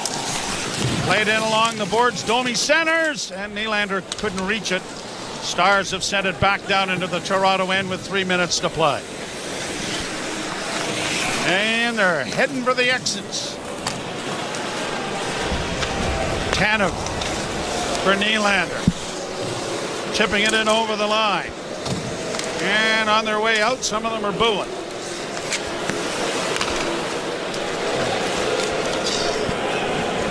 Leafs play it down into the Dallas zone. Nye's unable to get there. And along the boards, it punched around back of the net to the near corner for Oliver Ekman-Larsson. He got it back of the goal, cut off there by Joel Harley. Played to the line, not out. Nye's keeping it in, but it comes to center ice. Leafs have to wait for teammates and didn't wait long enough. Ice offside call, and with 2:15, a break in the action here from Scotiabank Arena. Stars 4, the Leafs 1. You're listening to Molson Leaf Hockey on Sportsnet 590 The Fan and the Maple Leafs Radio Network. Hey, Kelly. I love your Kelly Clarkson Connection channel. All right. Thank you so much for listening. The mix is eclectic. I love music, and I just want to celebrate all of it with you. It's my favorite now. Is it worth it? Let me work it. It is perfect. This is my heartbeat. The Kelly Clarkson Connection, y'all. I freaking love your channel. Cheers, Insiders. Thanks for hanging out with us tonight for the Toronto Maple Leafs game. A big shout out to all of the Insiders here in the chat and everybody that's watching here on YouTube with us while we listen to the Leafs game. The best call in the business, Mr. Joe Bowen and Jim Ralph. No better call ever, in my opinion. Thank you so much for being here every single night. And you are making a huge difference in our community with SickKids Hospital. The amount of donations that we are seeing in the football frenzy is absolutely insane. Thank you, Leafs fans, and thank you, Insiders. Now let's get back to the hockey. Go, Leafs, go! Points, 3 Stanley Cups, and 2 Conn Smythes. Wayne and Sid. Just like it absolutely blows your mind how good Sidney Crosby is and how much we take him for granted. SiriusXM NHL Network Radio, SiriusXM 91, and on your schedule with the SiriusXM app. Join me, Gord Stellick, and Scott Laughlin as we recap the night that was on NHL Morning Skate, weekday mornings at 7 a.m. Eastern on NHL Network Radio, SiriusXM 91. Leafs Radio Network. Central Division is where the Dallas Stars find themselves in third spot with 55 points. Minnesota with 58. Winnipeg with 61 coming into action tonight. And on scoreboard, what Tampa, last I saw, was still losing to the Boston Bruins 4-2. And the New Jersey Devils scoreless with Florida late in the second period, last I checked. Stars have got 3 of our favorites as coaches. You already talked about Jeff Reese, but Peter DeBoer and Steve Spott have worked together for a lot of years as the Stars bring it into the Toronto zone with a backhand pass just directed wide of the net there by Maverick Bourque. Under 2 minutes to play. Leafs come to center with Matthews in on the left wing. Works into the corner. Couldn't get it around. Stars regain possession, and they'll play it off the boards and get it out and down the ice. Now, you think back to the first period, let's say 2 of the 4 goalposts went in instead of out. That's what I mean. It reminds you of the Carolina game, right?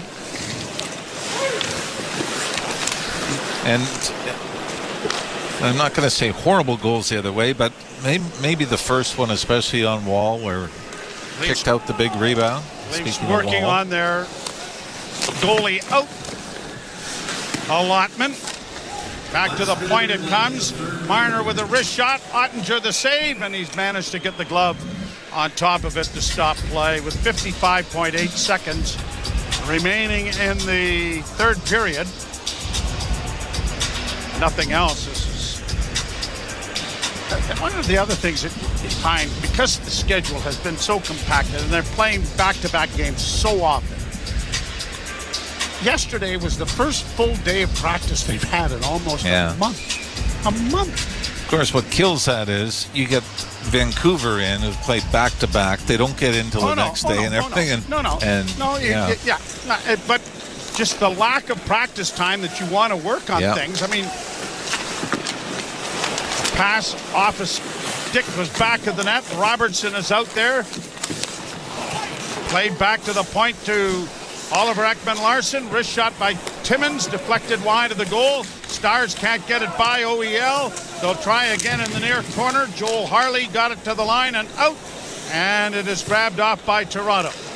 Domi back ahead for Steven Lorenz on the wing for Robertson. Punched around into the near corner. McMahon got it free, and then it's grabbed and flipped, really high to center ice by Dallas with 12 seconds left in the game. Lorenz will get it up on the wing, and the Leafs will get it in over the line. And that's just about going to do it. Nick Robertson can't get a shot. And the horn ends the game. Well, this is what first place will get you, right? With the fan base. Yep. People booing before the Leafs leave the ice. They're still going to end up, regardless of what happens between Florida and New Jersey tonight, they will still be in first place. Like we said, as long as you can kind of limit the bleeding, and we're at 3 games. Nobody wants a 3-game losing streak, but if you can limit it that, you're going to be fine. Let's go to the 3 stars, brought to you by your Ontario Honda dealers. Get home ice advantage on every drive with the new Civic Hybrid. Proudly made in Ontario, available now at your Ontario Honda dealer. Hard-pressed to find a Leaf in this one, Joey. So we'll go 3rd star, Jake Ottinger, the Dallas Stars, tops 27 of 28. He never got through the first 40 minutes. Or he just got through the first 40 minutes in Dallas when the Leafs won down there earlier this year. Star number 3, star number 2, Logan Stankoven, 2 goals on the night with an assist for the Dallas Stars. I thought Matt Duchene was the best player overall on the ice. He came in on a 3-game pointless streak, but the leading scorer for the Dallas Stars led them tonight. A goal and 3 points on the night for Duchene. And the Leafs offense was pretty much dried up. So we'll see what happens here when New Jersey comes a-calling on Thursday night. We'll have that action for you at 7 o'clock. We invite you to stay tuned now. Ailish Forfar and Justin Cuthbert with the postgame show.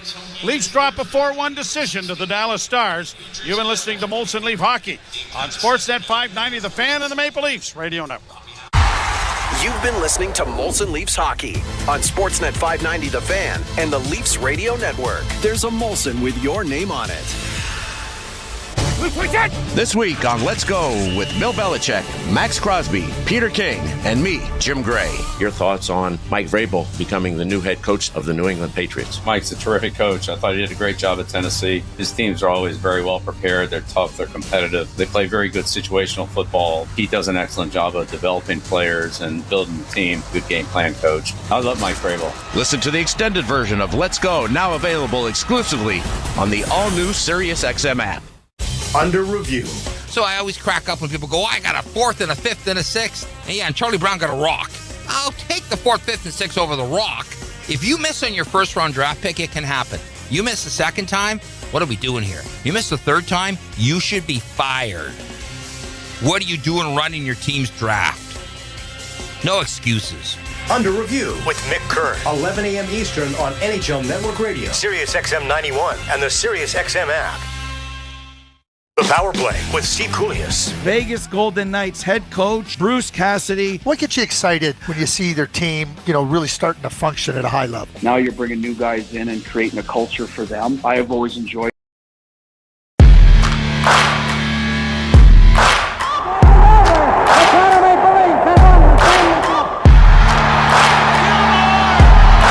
Another shot, red and black. Another chance. Game over. Bless you, boys. What a game. Do you believe this? Holy mackerel. The kid's on fire. They're going to the second round. Do you believe this? Holy mackerel. Point taken. 2-0 Toronto.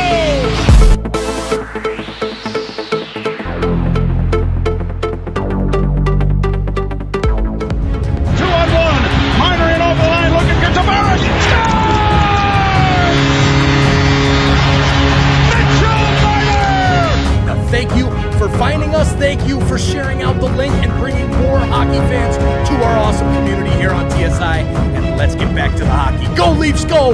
Let's tear them up. Game on his stick. Scores!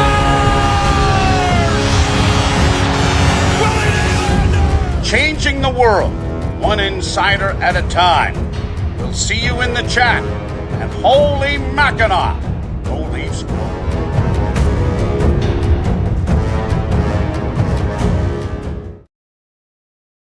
That we're wrestling right now, like when do you change a call? We talk about a listening device in the referee's ear. Do we make that next step? How more perfect can we make a game through video review and helping the officials on the ice?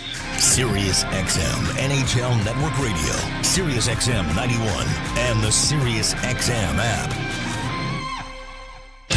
The biggest names in the game. Trying to get behind Ristolainen, walks in, put it between his legs, shoots it, score! NHL play-by-play on Sirius XM. Radio Network, a 4-1 loss at the hands of the Dallas Stars. That's 3 losses in a row. Boot off the ice. The first time the Leafs have dropped 3 regulation losses in a row in a year. Outscored 13-4 in those last 3 games. Welcome back.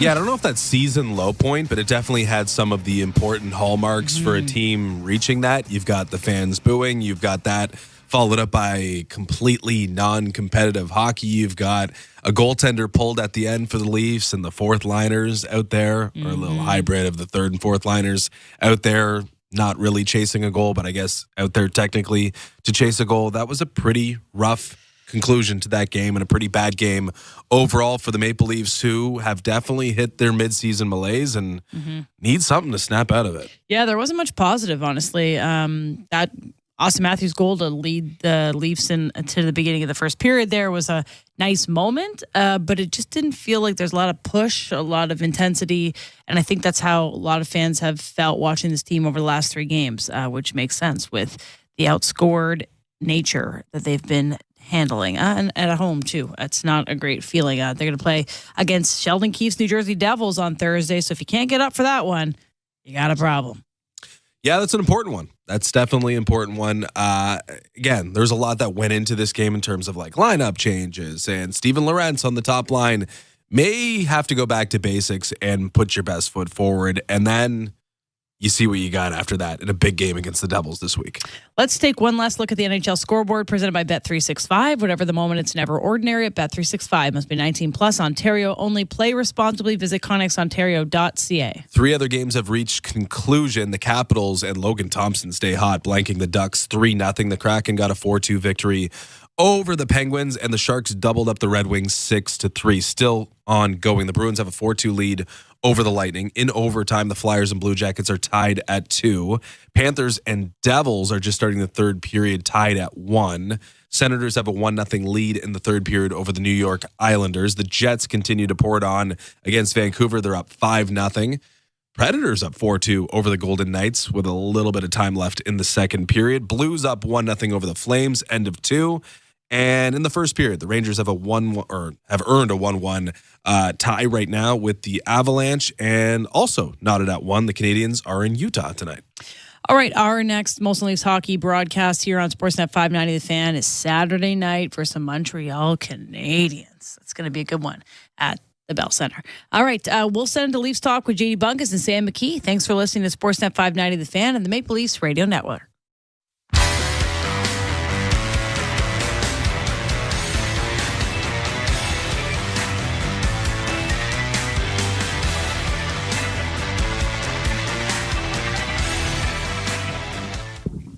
Leafs Talk, JD Bunkus, Sam McKee. Leafs lose again, 3 straight. They get booed off the ice again. Well, I don't know if they got booed off this time, but there were certainly boo birds. There's a lot to this one, buddy. And given the nature of our text exchanges tonight, I think I'll let you start. Okay. I got a very specific complaint here. Sure. I have a very specific complaint too. So today will be airing. It's coming off the end of that game that we just watched. Mm-hmm. You're down 4-1 with 2 minutes left in the game. Mm-hmm. The game is capital O over. It is over. Why are you pulling the goalie and putting all the stars out there on a night like tonight? What kind of message does that send to anybody? Like there was 2 minutes left in the game. They bring out Wall and they got the 6 guys out there. Like there's any chance of them getting back in the game. Mm-hmm. Like send a message. What are you doing? Like it's just telling me, I'm watching this, I'm like, there is just simply no chance. And they, with 40 seconds left, they put like the underlings in. Lorentz was out there. Bobby McMahon's out there. Get those guys out for the last 3 minutes. What kind of message do you send to your, the people, the other guys on your team and like the fans in a building who are still left there, that after the night and this effort in this game, that you're going to put them out there with that time left? It was absurd. I don't know. Maybe that's stupid, but I just like that drove me crazy. No, dude, I had a similar thought. I don't think it's crazy because I was sitting there in the third period going, all right, I know you're chasing the game, right? Like I understand that you're down some goals and you don't want to just give up on the game. But I had a similar feeling of sometimes you lose the battle, but you win the war. Right? Like You weren't getting it. You weren't going to get 3 pucks by Jake Ottinger on a balance of probabilities. You're losing 3 straight games. And frankly, I thought there, like one guy in particular, a Leaf scorer, like I know everybody gets up in arms, but just like dogged it tonight, like was awful in William Nylander. And you ended up playing him 22 minutes. Marner's playing 22 minutes. Matthews hit 20 minutes. Tavares is a little bit under that, but those core 3 guys all hit the 20 or more mark. And I'm thinking, yeah, but what impact did they have on the game? Like, where was the dangerous, threatening moments? Where was the attention to detail tonight? Where was the urgency? It was there in the first 10 minutes of the game, right? They came out like gangbusters. They outshot them 5-0. Wool lets in the softie, which just cannot happen, killed the momentum. And you blame him for sort of the shift in tide in that period. But when you go into the intermission, it's 1-1, You get a bad call against you and a goal goes in and like, there's obviously ref talk there when it comes to the softness of that penalty that results in the 2-1 goal. But like it's still a hockey game. And where did the chances go? Where did the urgency go? Where did the fire go for those players? And for all of them to for Nylander to at one point just like get double shifted when they split the Matthews-Marner line for a second there, I'm like, I had the same thought as you. Like not as much so with necessarily like the goaltending pull, even though I agree with your take on it. What are you pulling the goalie for? Yeah, There's no need. With 2 minutes left. Like, okay. What are you doing? Like, take your loss. Put the 4th liners out and take your loss. Like, it's just an absurd decision. Well, he puts Lorentz up on the first line, right? Yeah. And that line generates a goal early on in the game. And then they go to sleep, obviously, and you are chasing the game. So I don't hate the idea of like you moving pieces around, but Lorentz ends up playing 10 minutes. And you and I are Steven Lorentz fans, but neither of us thinks that he should be on the first line. Like, that's pretty clear and obvious that he's not that. You don't want a guy who has to tell the first line players, hey, be patient with me when he's joining the group there. But ultimately, like the message you tried to send and putting him up there, it didn't even result in a slight shift in his normal ice time. I can't, I said it on Kipper and Born today. I'll say it here again. I was just really, really stunned that is the decision that they made to put Steven Lorentz on the top line. You have 2 guys on your team that are making a combined almost $24 million between Marner and Matthews. and you have to put a guy that you signed to a PTO up there to quote unquote get them going and win pucks for them and do this stuff. Like, what? I can't understand in what world that is something that you need to do. No, you need to do. You need to put them all in separate lines for once. Mm-hmm. You need to do something different. It's just when they lose, like it's like, oh, they got down 4-1 and whatever. Then he's like, oh, now it's time to start shuffling the lines. Try that when you're down 2-1. Try that when the game's tied. Try that before the game. Like, I don't know. He waits until it's really late in these games, Berube, to make these adjustments. And I don't understand why that is. Like, it's not like they were going. It's not like they were on fire to start the game. The thing he is, just waits that bothers really me long too. to make the adjustments. Yeah, go ahead. It's like, but the adjustment is the old Keefe adjustment. Like, this was what Sheldon Keefe did early on, which is like, okay, we're down. We just got to throw the stars out there every shift, double shift. Like, you end up with 22 minutes. It's like, it's January in a condensed schedule, and these guys aren't playing very well, and you're riding them. And I thought, like, late in the game, it's over at this point, right? Like, who cares? It's But over did you when the see third goal goes in. What? It's over when the third goal goes in, the way they're scoring right now. Like, for sure. But never I felt thought more there was over. a moment where it was like the fourth line went out there, and it's Kampf and it's Dewar, and they're trying to like grind and chip away. And I'm like, yeah, it would have been nice to have a little bit of that energy at some point there, right? Like, to have a couple of those guys, the grinders and the diggers and the dudes that just like give you a pretty consistent effort level, would get a shift or two, rather than just have it be like the rolling of essentially two lines. Well, three, because it's like Domi keeps going out there for God knows what reason. I have no idea why Berube watched Domi tonight and thought, oh, okay, well, tonight's the night that I'm going to give him a look up on the top line, when he's been dreadful, turning pucks over, killing them in the D zone. Like, part of the direct result of why the third puck goes in is on Domi, Riley, and then Myers, who can't clear the net front when it's like a 5'6" guy in front. But either way, it just, that was an awful night, man. Like, that, it just, this is a bunch of baddies in a row. And I thought, I don't know about you, but I thought you saw the like frustration on the faces of the Stars tonight. Like, Matthews and Marner specifically, when they were given looks of just like the close-ups of their face, they looked annoyed. And I guess I like that to a certain degree, but God, do something about it. Yeah. So it's 3 losses in a row here. And, you know, it can definitely feel like the sky is falling talk here, but I really do.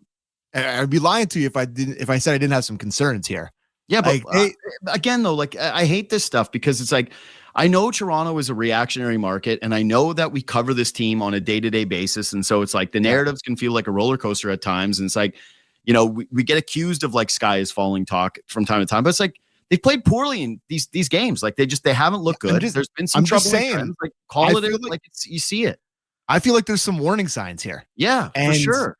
And the thing that concerns me the most is, even in the games that they beat like earlier in the week, you know, when they won their 5th straight, it's not like they're running it up on teams. Like, they're barely beating the Flyers, and, you know, they're squeaking by these teams with great goaltending. And I don't know, it just, the disinterest from your, I guess, your second highest paid guy now before Marner gets his contract, when it comes to William Nylander, like, that's concerning to me. And, you know, it's all about how you react to a coach. And it's clear to me that he's not reacting well here to the coaching or whatever it is. Like, I haven't seen him look this is like a 2017 or 18 Willie stretch here.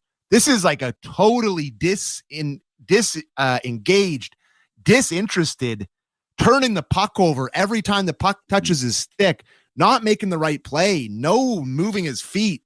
And I have to wonder, like, is he loving this with Berube? Like, is he loving this style? Is it a good mix? Like, I really do. Well, again, he got 22 minutes tonight. So, like, what are you crying about? Like, well, no, you're right. You're right. He played him way too much. I thought he probably should have played most of the third period. I thought, like, I sent her a tweet and said, what do you got to do to get benched around here? Like, it's just, it's remarkable. But I haven't really, in the past couple of years, he hasn't had this long a stretch of disinterested. This is a bad one. Yeah. No, I'm with, like, I don't even really have anything to add. The only thing that I would say is, like, he has had lulls, and you do see him usually break out of them. And I don't think that ultimately this is what you're going to get, but like, there's no excuse for his play as of late. Like you're like the word that you use, disinterested, is exactly the way that he looks. There's no, again, attention to detail. It's flybys. It's fly in the zone. It's just careless with the puck. It's reckless plays. And I'll say with the other guys too, like I thought Matthews had some moments where like, he was working on the boards and, kind of doing a few things, but nothing, no real impact. Like no, just I'm taking the game over play. I thought Marner tonight, a lot of just hope plays, hope passes, just, even on the power play there where it's like they absolutely need one. And he's got a just back-breaking turnover on a moment that like feels a little bit rushed. I don't know if it's because they obviously had an impetus with the power play of like, hey, simplify and just move the puck quickly, but he makes an egregious error. Like all of these guys played poorly tonight, and none of these guys have played well basically since that first or second game that Matthews came back. Yeah, well, the game against Philly, the second game against Philly, before they went -6, the top line was unbelievable in that game. Like really, really good. And listen, you can say that like they're playing Philly, but they were really good in those games, and they really, really sure. I'm just saying that's 2 games essentially since Matthews has been back where you felt like, okay, that was really good. Yeah, his first game back on the Saturday night against Boston, they were unbelievable. And then they were really good in the second game against Philly. But outside of that, it hasn't been great. Like they really do need to try something drastic, to try something different. You are a new coach of this team. You are the guy that's supposed to come in here. And the whole reason you were brought in here is not because I don't think stylistic in terms of, the X's and O's, you're a more defensive guy. I understand that. But the biggest reason was like the holding the stars accountable and we've talked about this a million times. It's time to try something different than the thing you always try. Try them on 3 different, like I said, 3 different lines. Try them on 4 different lines, bud. Like this is January. Dude, the most obvious thing to me is 3 different lines. Try. 3 different lines, 2 different power plays. Obviously. Like 3 different lines, 2 different power plays. Take a peek at it. See if it wakes guys up. And if you're going to make moves like putting Steven Lorentz up on the top line, which again, reeks of desperation, it should already tell you that like you've exhausted a move already, right? That you've done something desperate, but then at least stick to your gun a little bit and see if it's actually going to have some staying power. See if you can actually engage a different guy on the roster than the usual suspects that we're seeing. It's just like, what do you call it always? Team A, team B? It feels like, how much of team A, team B did it feel tonight? That was maybe the worst one of the year. Yeah. In a game where you really are like, it's 4-1 with 8 minutes left in the game. That is the perfect opportunity for a newish coach to send a message. Like, I'm not sure there is a more perfect opportunity to give a whack to your stars who are not playing well and who need a wake-up call. There can't be a better opportunity than that. Where so you really have theory on this. You really have no chance to come back in this game. What is it? So I'm trying to, I think I mentioned on this show, or maybe I mentioned on my podcast, but it's like, I'm getting the sense like the way that Berube is handling all this, where there has just been like no quote, right? And it's not like he's Mr. Quote, and we knew that he wasn't going to be Sheldon Keefe, where it was going to be soft and purposeless stuff, right? Like we knew he wasn't going to throw guys on the bus. That's not who he is. But the media, as much as it gets criticized, it is a weapon for some of these players. And we know that it has been effective with players in the past too, right? So like it is something at your disposal, and he hasn't really used it. But when it comes to the like ingratiate it, like the allowing William Nylander to play full 2 minutes on the power play and immediately putting Matthews and Marner back together and then not splitting them up after a game where they're -5, right? And 2 games where they're -7 combined. I'm trying to imagine a scenario where if you're Craig Berube, you're trying to like gain the trust and the full buy-in of these stars.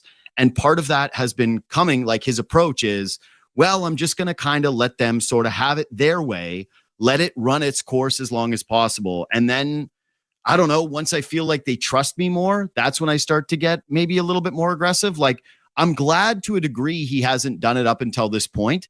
But I think that the frustration people are starting to feel right now, and the stuff that like you're talking about and that we're discussing, is it's like, yeah, okay, you got to have their trust now. Like you got to make your moves. You got to do the things that are right for the team. And if you are Mr. Accountability, like one of 2 things is happening here.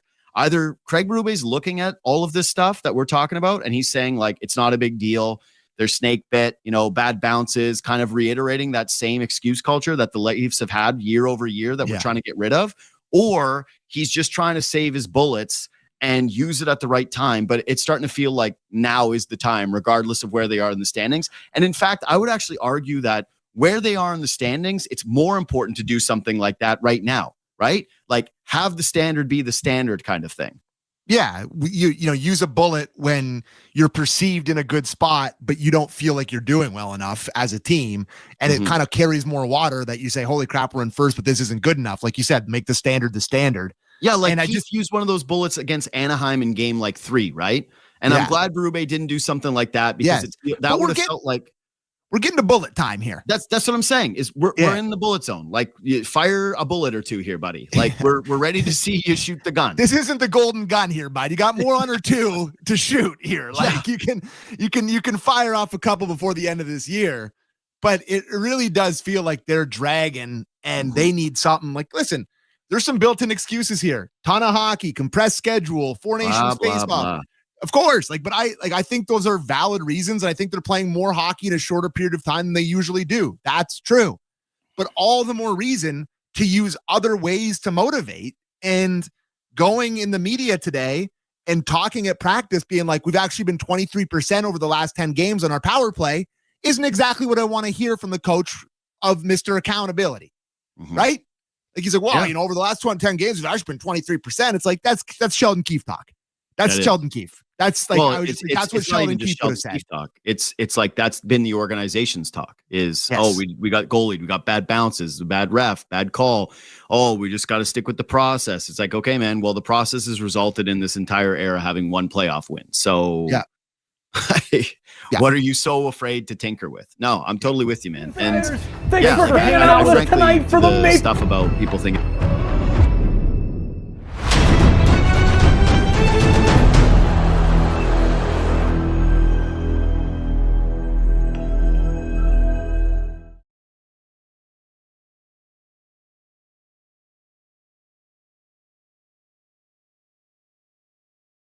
Feel as though his big strength is going to be accountability culture, and then you're over half a way through the season and you're not really seeing signs of that, and some of the same trouble markers are starting to pop up.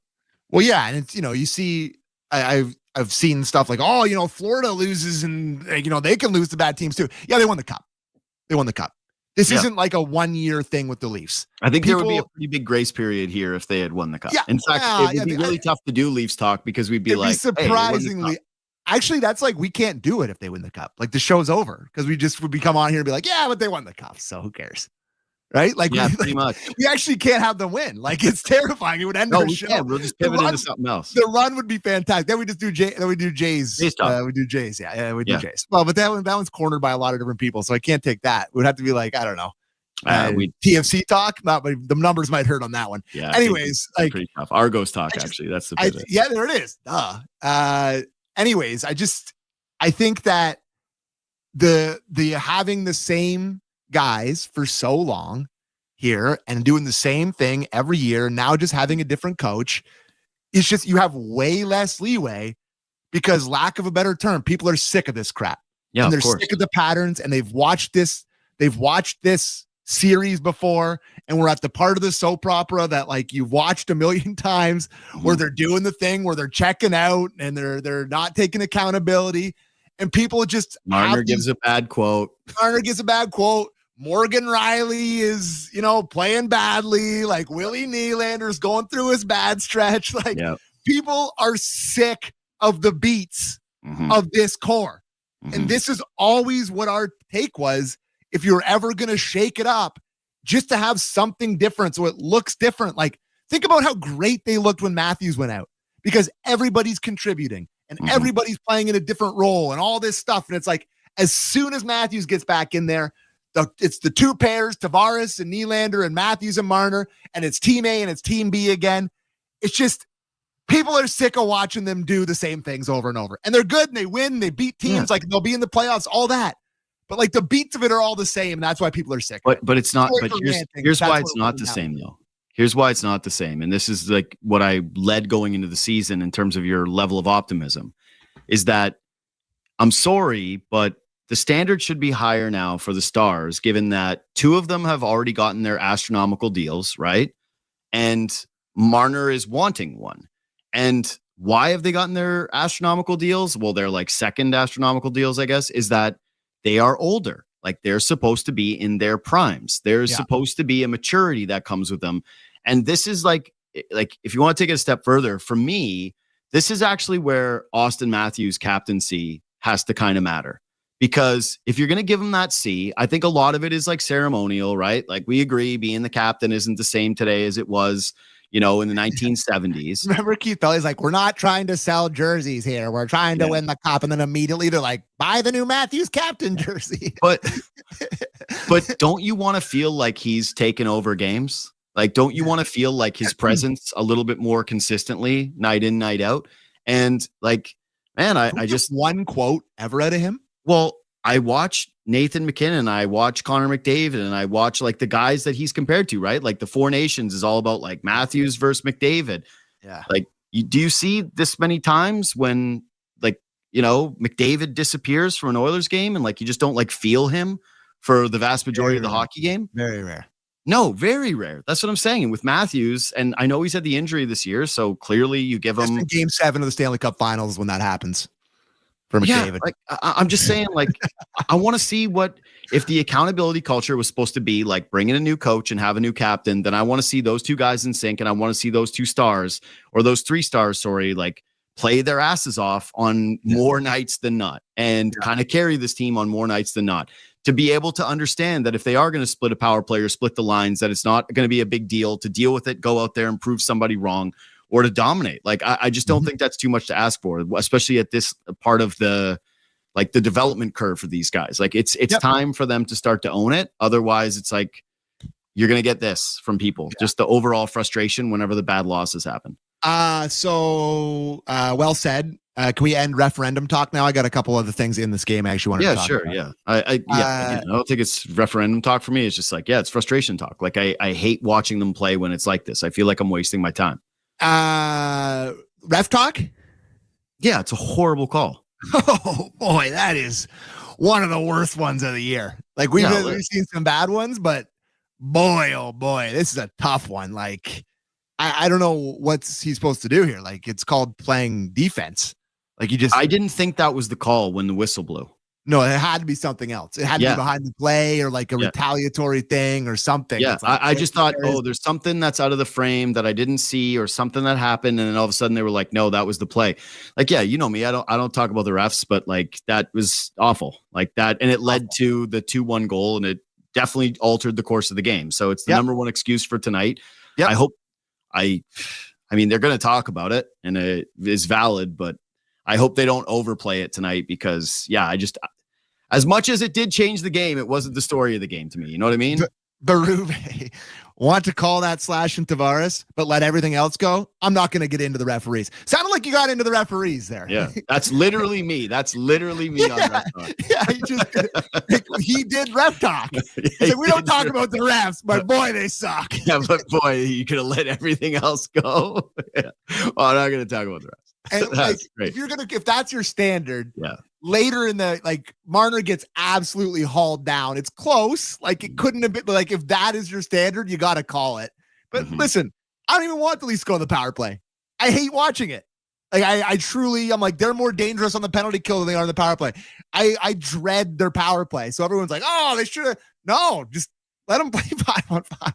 I don't want to watch it. The first power play was good. Don't you? They hit 2 posts. It was the puck was moving. Yeah.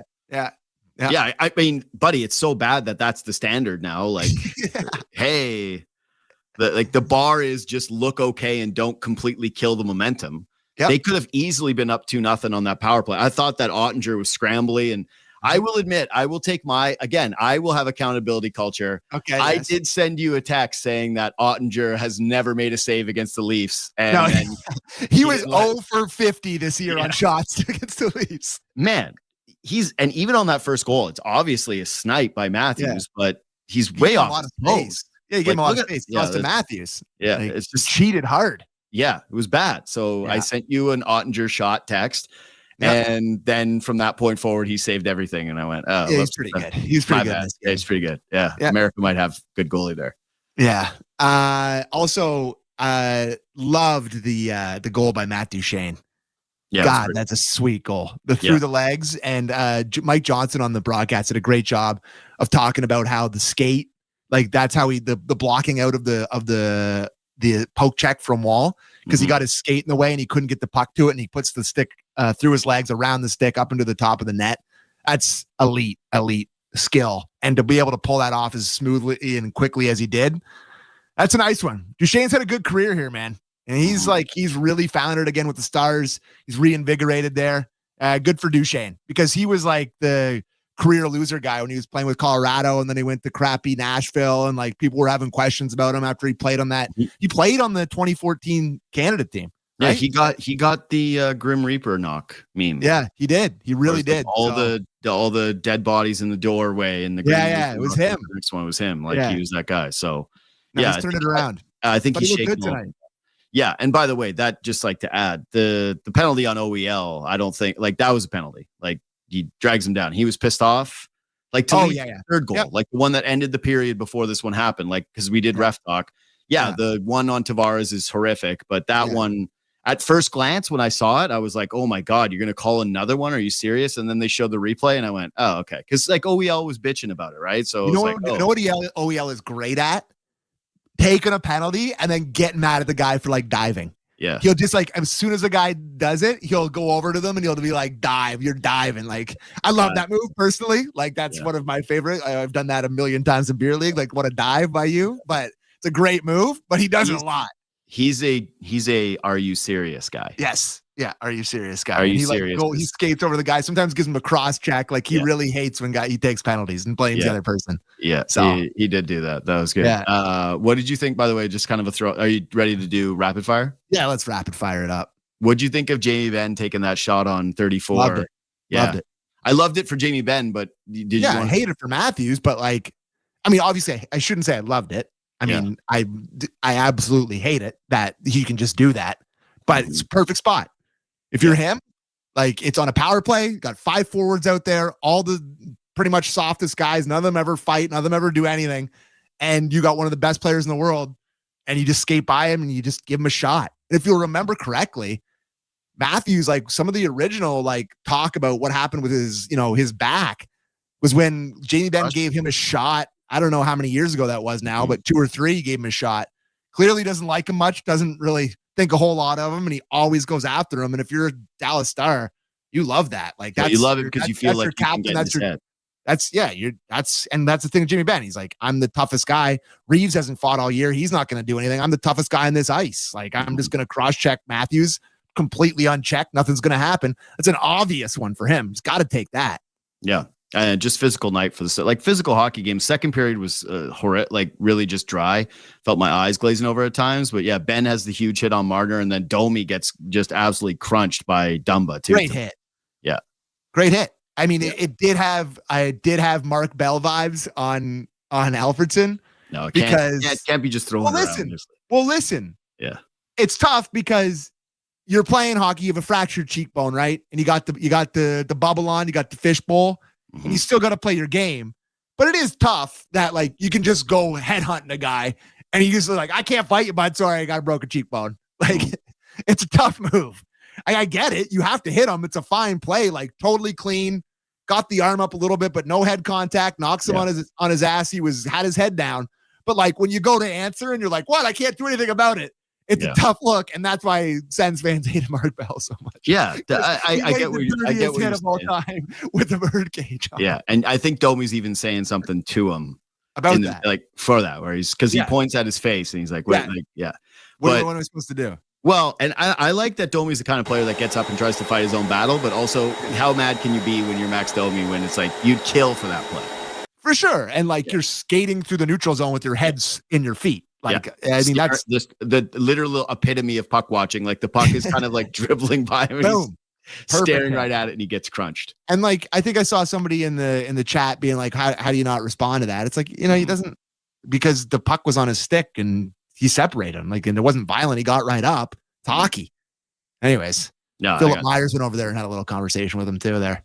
Yeah. Again, though, what are you going to do? The guy's wearing a bubble. So Philip Myers is addicted to hammering the puck. Like, all he wants to do is hammer the puck. Zero finesse. That puck comes near him, bud. Hammer time. Just wants to blast it. Put him on the power play. Give it a try. Why not? They've tried everything else. They got $50 million for the worst power play in the league. Put Myers out there. Let him hammer him on the net. See what happens. Why not? If you let Myers on the power play over Morgan, Lorentz on the top line, bud. Why not put? I'm just saying that you do that, and you got to trade Morgan Riley the next day. Like you got to trade Morgan Riley because you can't let him.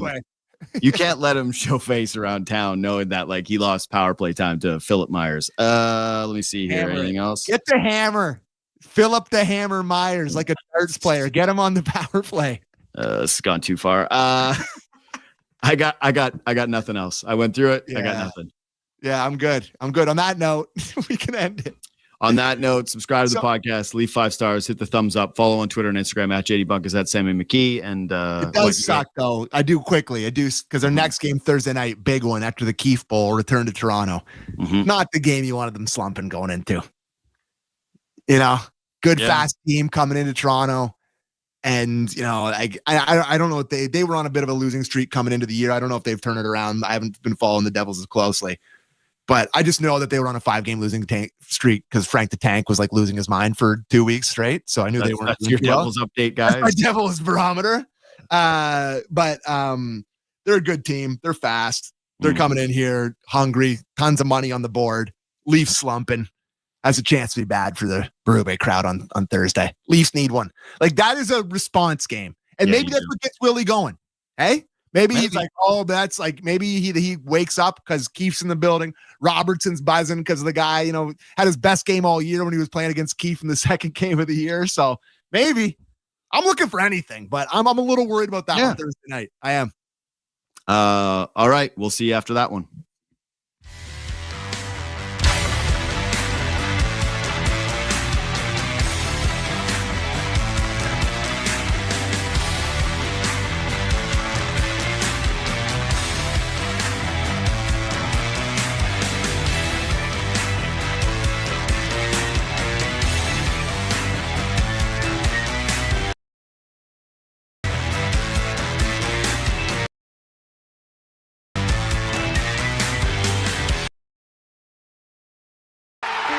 The coziest holes in the wall.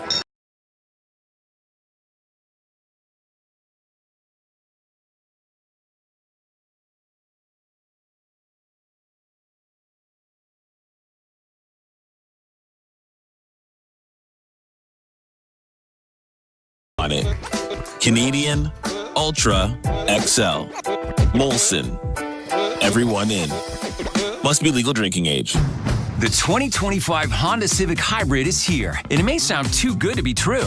With a 2-liter 4-cylinder backed by 2 electric motors, giving a combined 200 horsepower, it's our most powerful and fuel-efficient Civic ever. Plus, with an estimated range of over 800 kilometers and available features like a Bose premium sound system, your crew will love it too. Huh, maybe it should be called the Civic 2.0. Redefine your drive with the 2025 Civic Hybrid. Visit your Ontario Honda dealer and test drive yours today. Heard of Uline? You know, the have-it-all in-stock, ready-to-deliver shipping and industrial supply specialists. The company that does things for you that are unheard of, like keeping 41,000 items in stock in our own warehouses. With customer service reps on the line to get you what you need when you need it 24/7, 365 every time. Maybe you heard it here first. Want to hear more? Visit uline.ca. ULINE, your shipping and industrial supply specialists. You've been listening to NHL Play-by-Play on SiriusXM. Head over to SiriusXM NHL Network Radio, SiriusXM 91, for the best hockey talk. Internet 950, Ducks on Internet 920. 7 p.m., Detroit Red Wings face the San Jose Sharks. Red Wings on Sirius 209, XM 220 and Internet 929. Sharks on Internet 942. 7:30 p.m., New Jersey Devils face the Florida Panthers. Devils on Sirius 210, XM 221 and Internet 936. Panthers on Internet 931. 7:30 p.m., New York Islanders face the Ottawa Senators. Islanders on XM 202, Internet 937. Senators on Internet 939. 8 p.m., Winnipeg Jets face the Vancouver Canucks. Jets on Sirius XM channels 167, Internet 951. Canucks on Internet 948. 8 p.m. St. Louis Blues face the Calgary. Oh, there's the horn. I almost had it done. Oh, man, I was so close. Dang.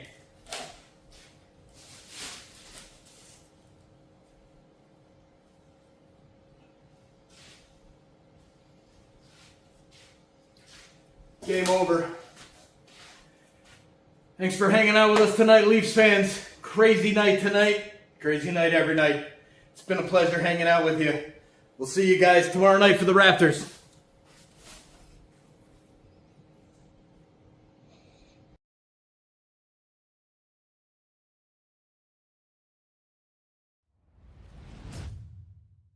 Sirius XM app. Download it now for free. Iron Mike Keenan, former NHL head coach, came on the morning skate with Scott Laughlin and Gord Stellick for Sirius XM NHL Network Radio. That's Sirius XM Channel 91. He was on to promote his new book, Iron Mike, My Life Behind the Bench, and he took some time to talk about his career, specifically the regrets and the influences. When you get a chance to sit down now and you think back on all these times, any regrets? Yeah, of course you have regrets. I had the heat turned up quite a bit at my own distraction. So I could have, and I evolved. And even Greg, you just mentioned Greg Gilbert. He said, Mike, you're completely different here in New York than you were in Chicago. So you learn from your own mistakes. And for some reason, I was so driven. I took it personally if we lost. Personally. And I was miserable. And I could have probably managed the principles of my coaching career and what I thought was important, that I would always stay intact with those. But the methodology could have been turned down a bit and probably a little intense? A little bit smoother. A little too intense? At times, yeah. For sure. For sure. Now, big names, Scotty Bowman, Roger Nielsen, Tom Watt. I mean, I don't know, mentors, friends. How did they all influence Mike Keenan?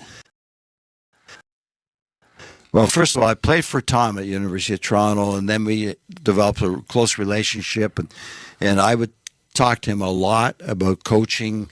Now I'm in Peterborough. He'd come and see me, and we developed sort of a minor league team for him because the guys that couldn't play for U of T right away, like Mike Polino, come out to play with me in Oshawa. And so we developed a relationship that way. But we talked a lot about hockey.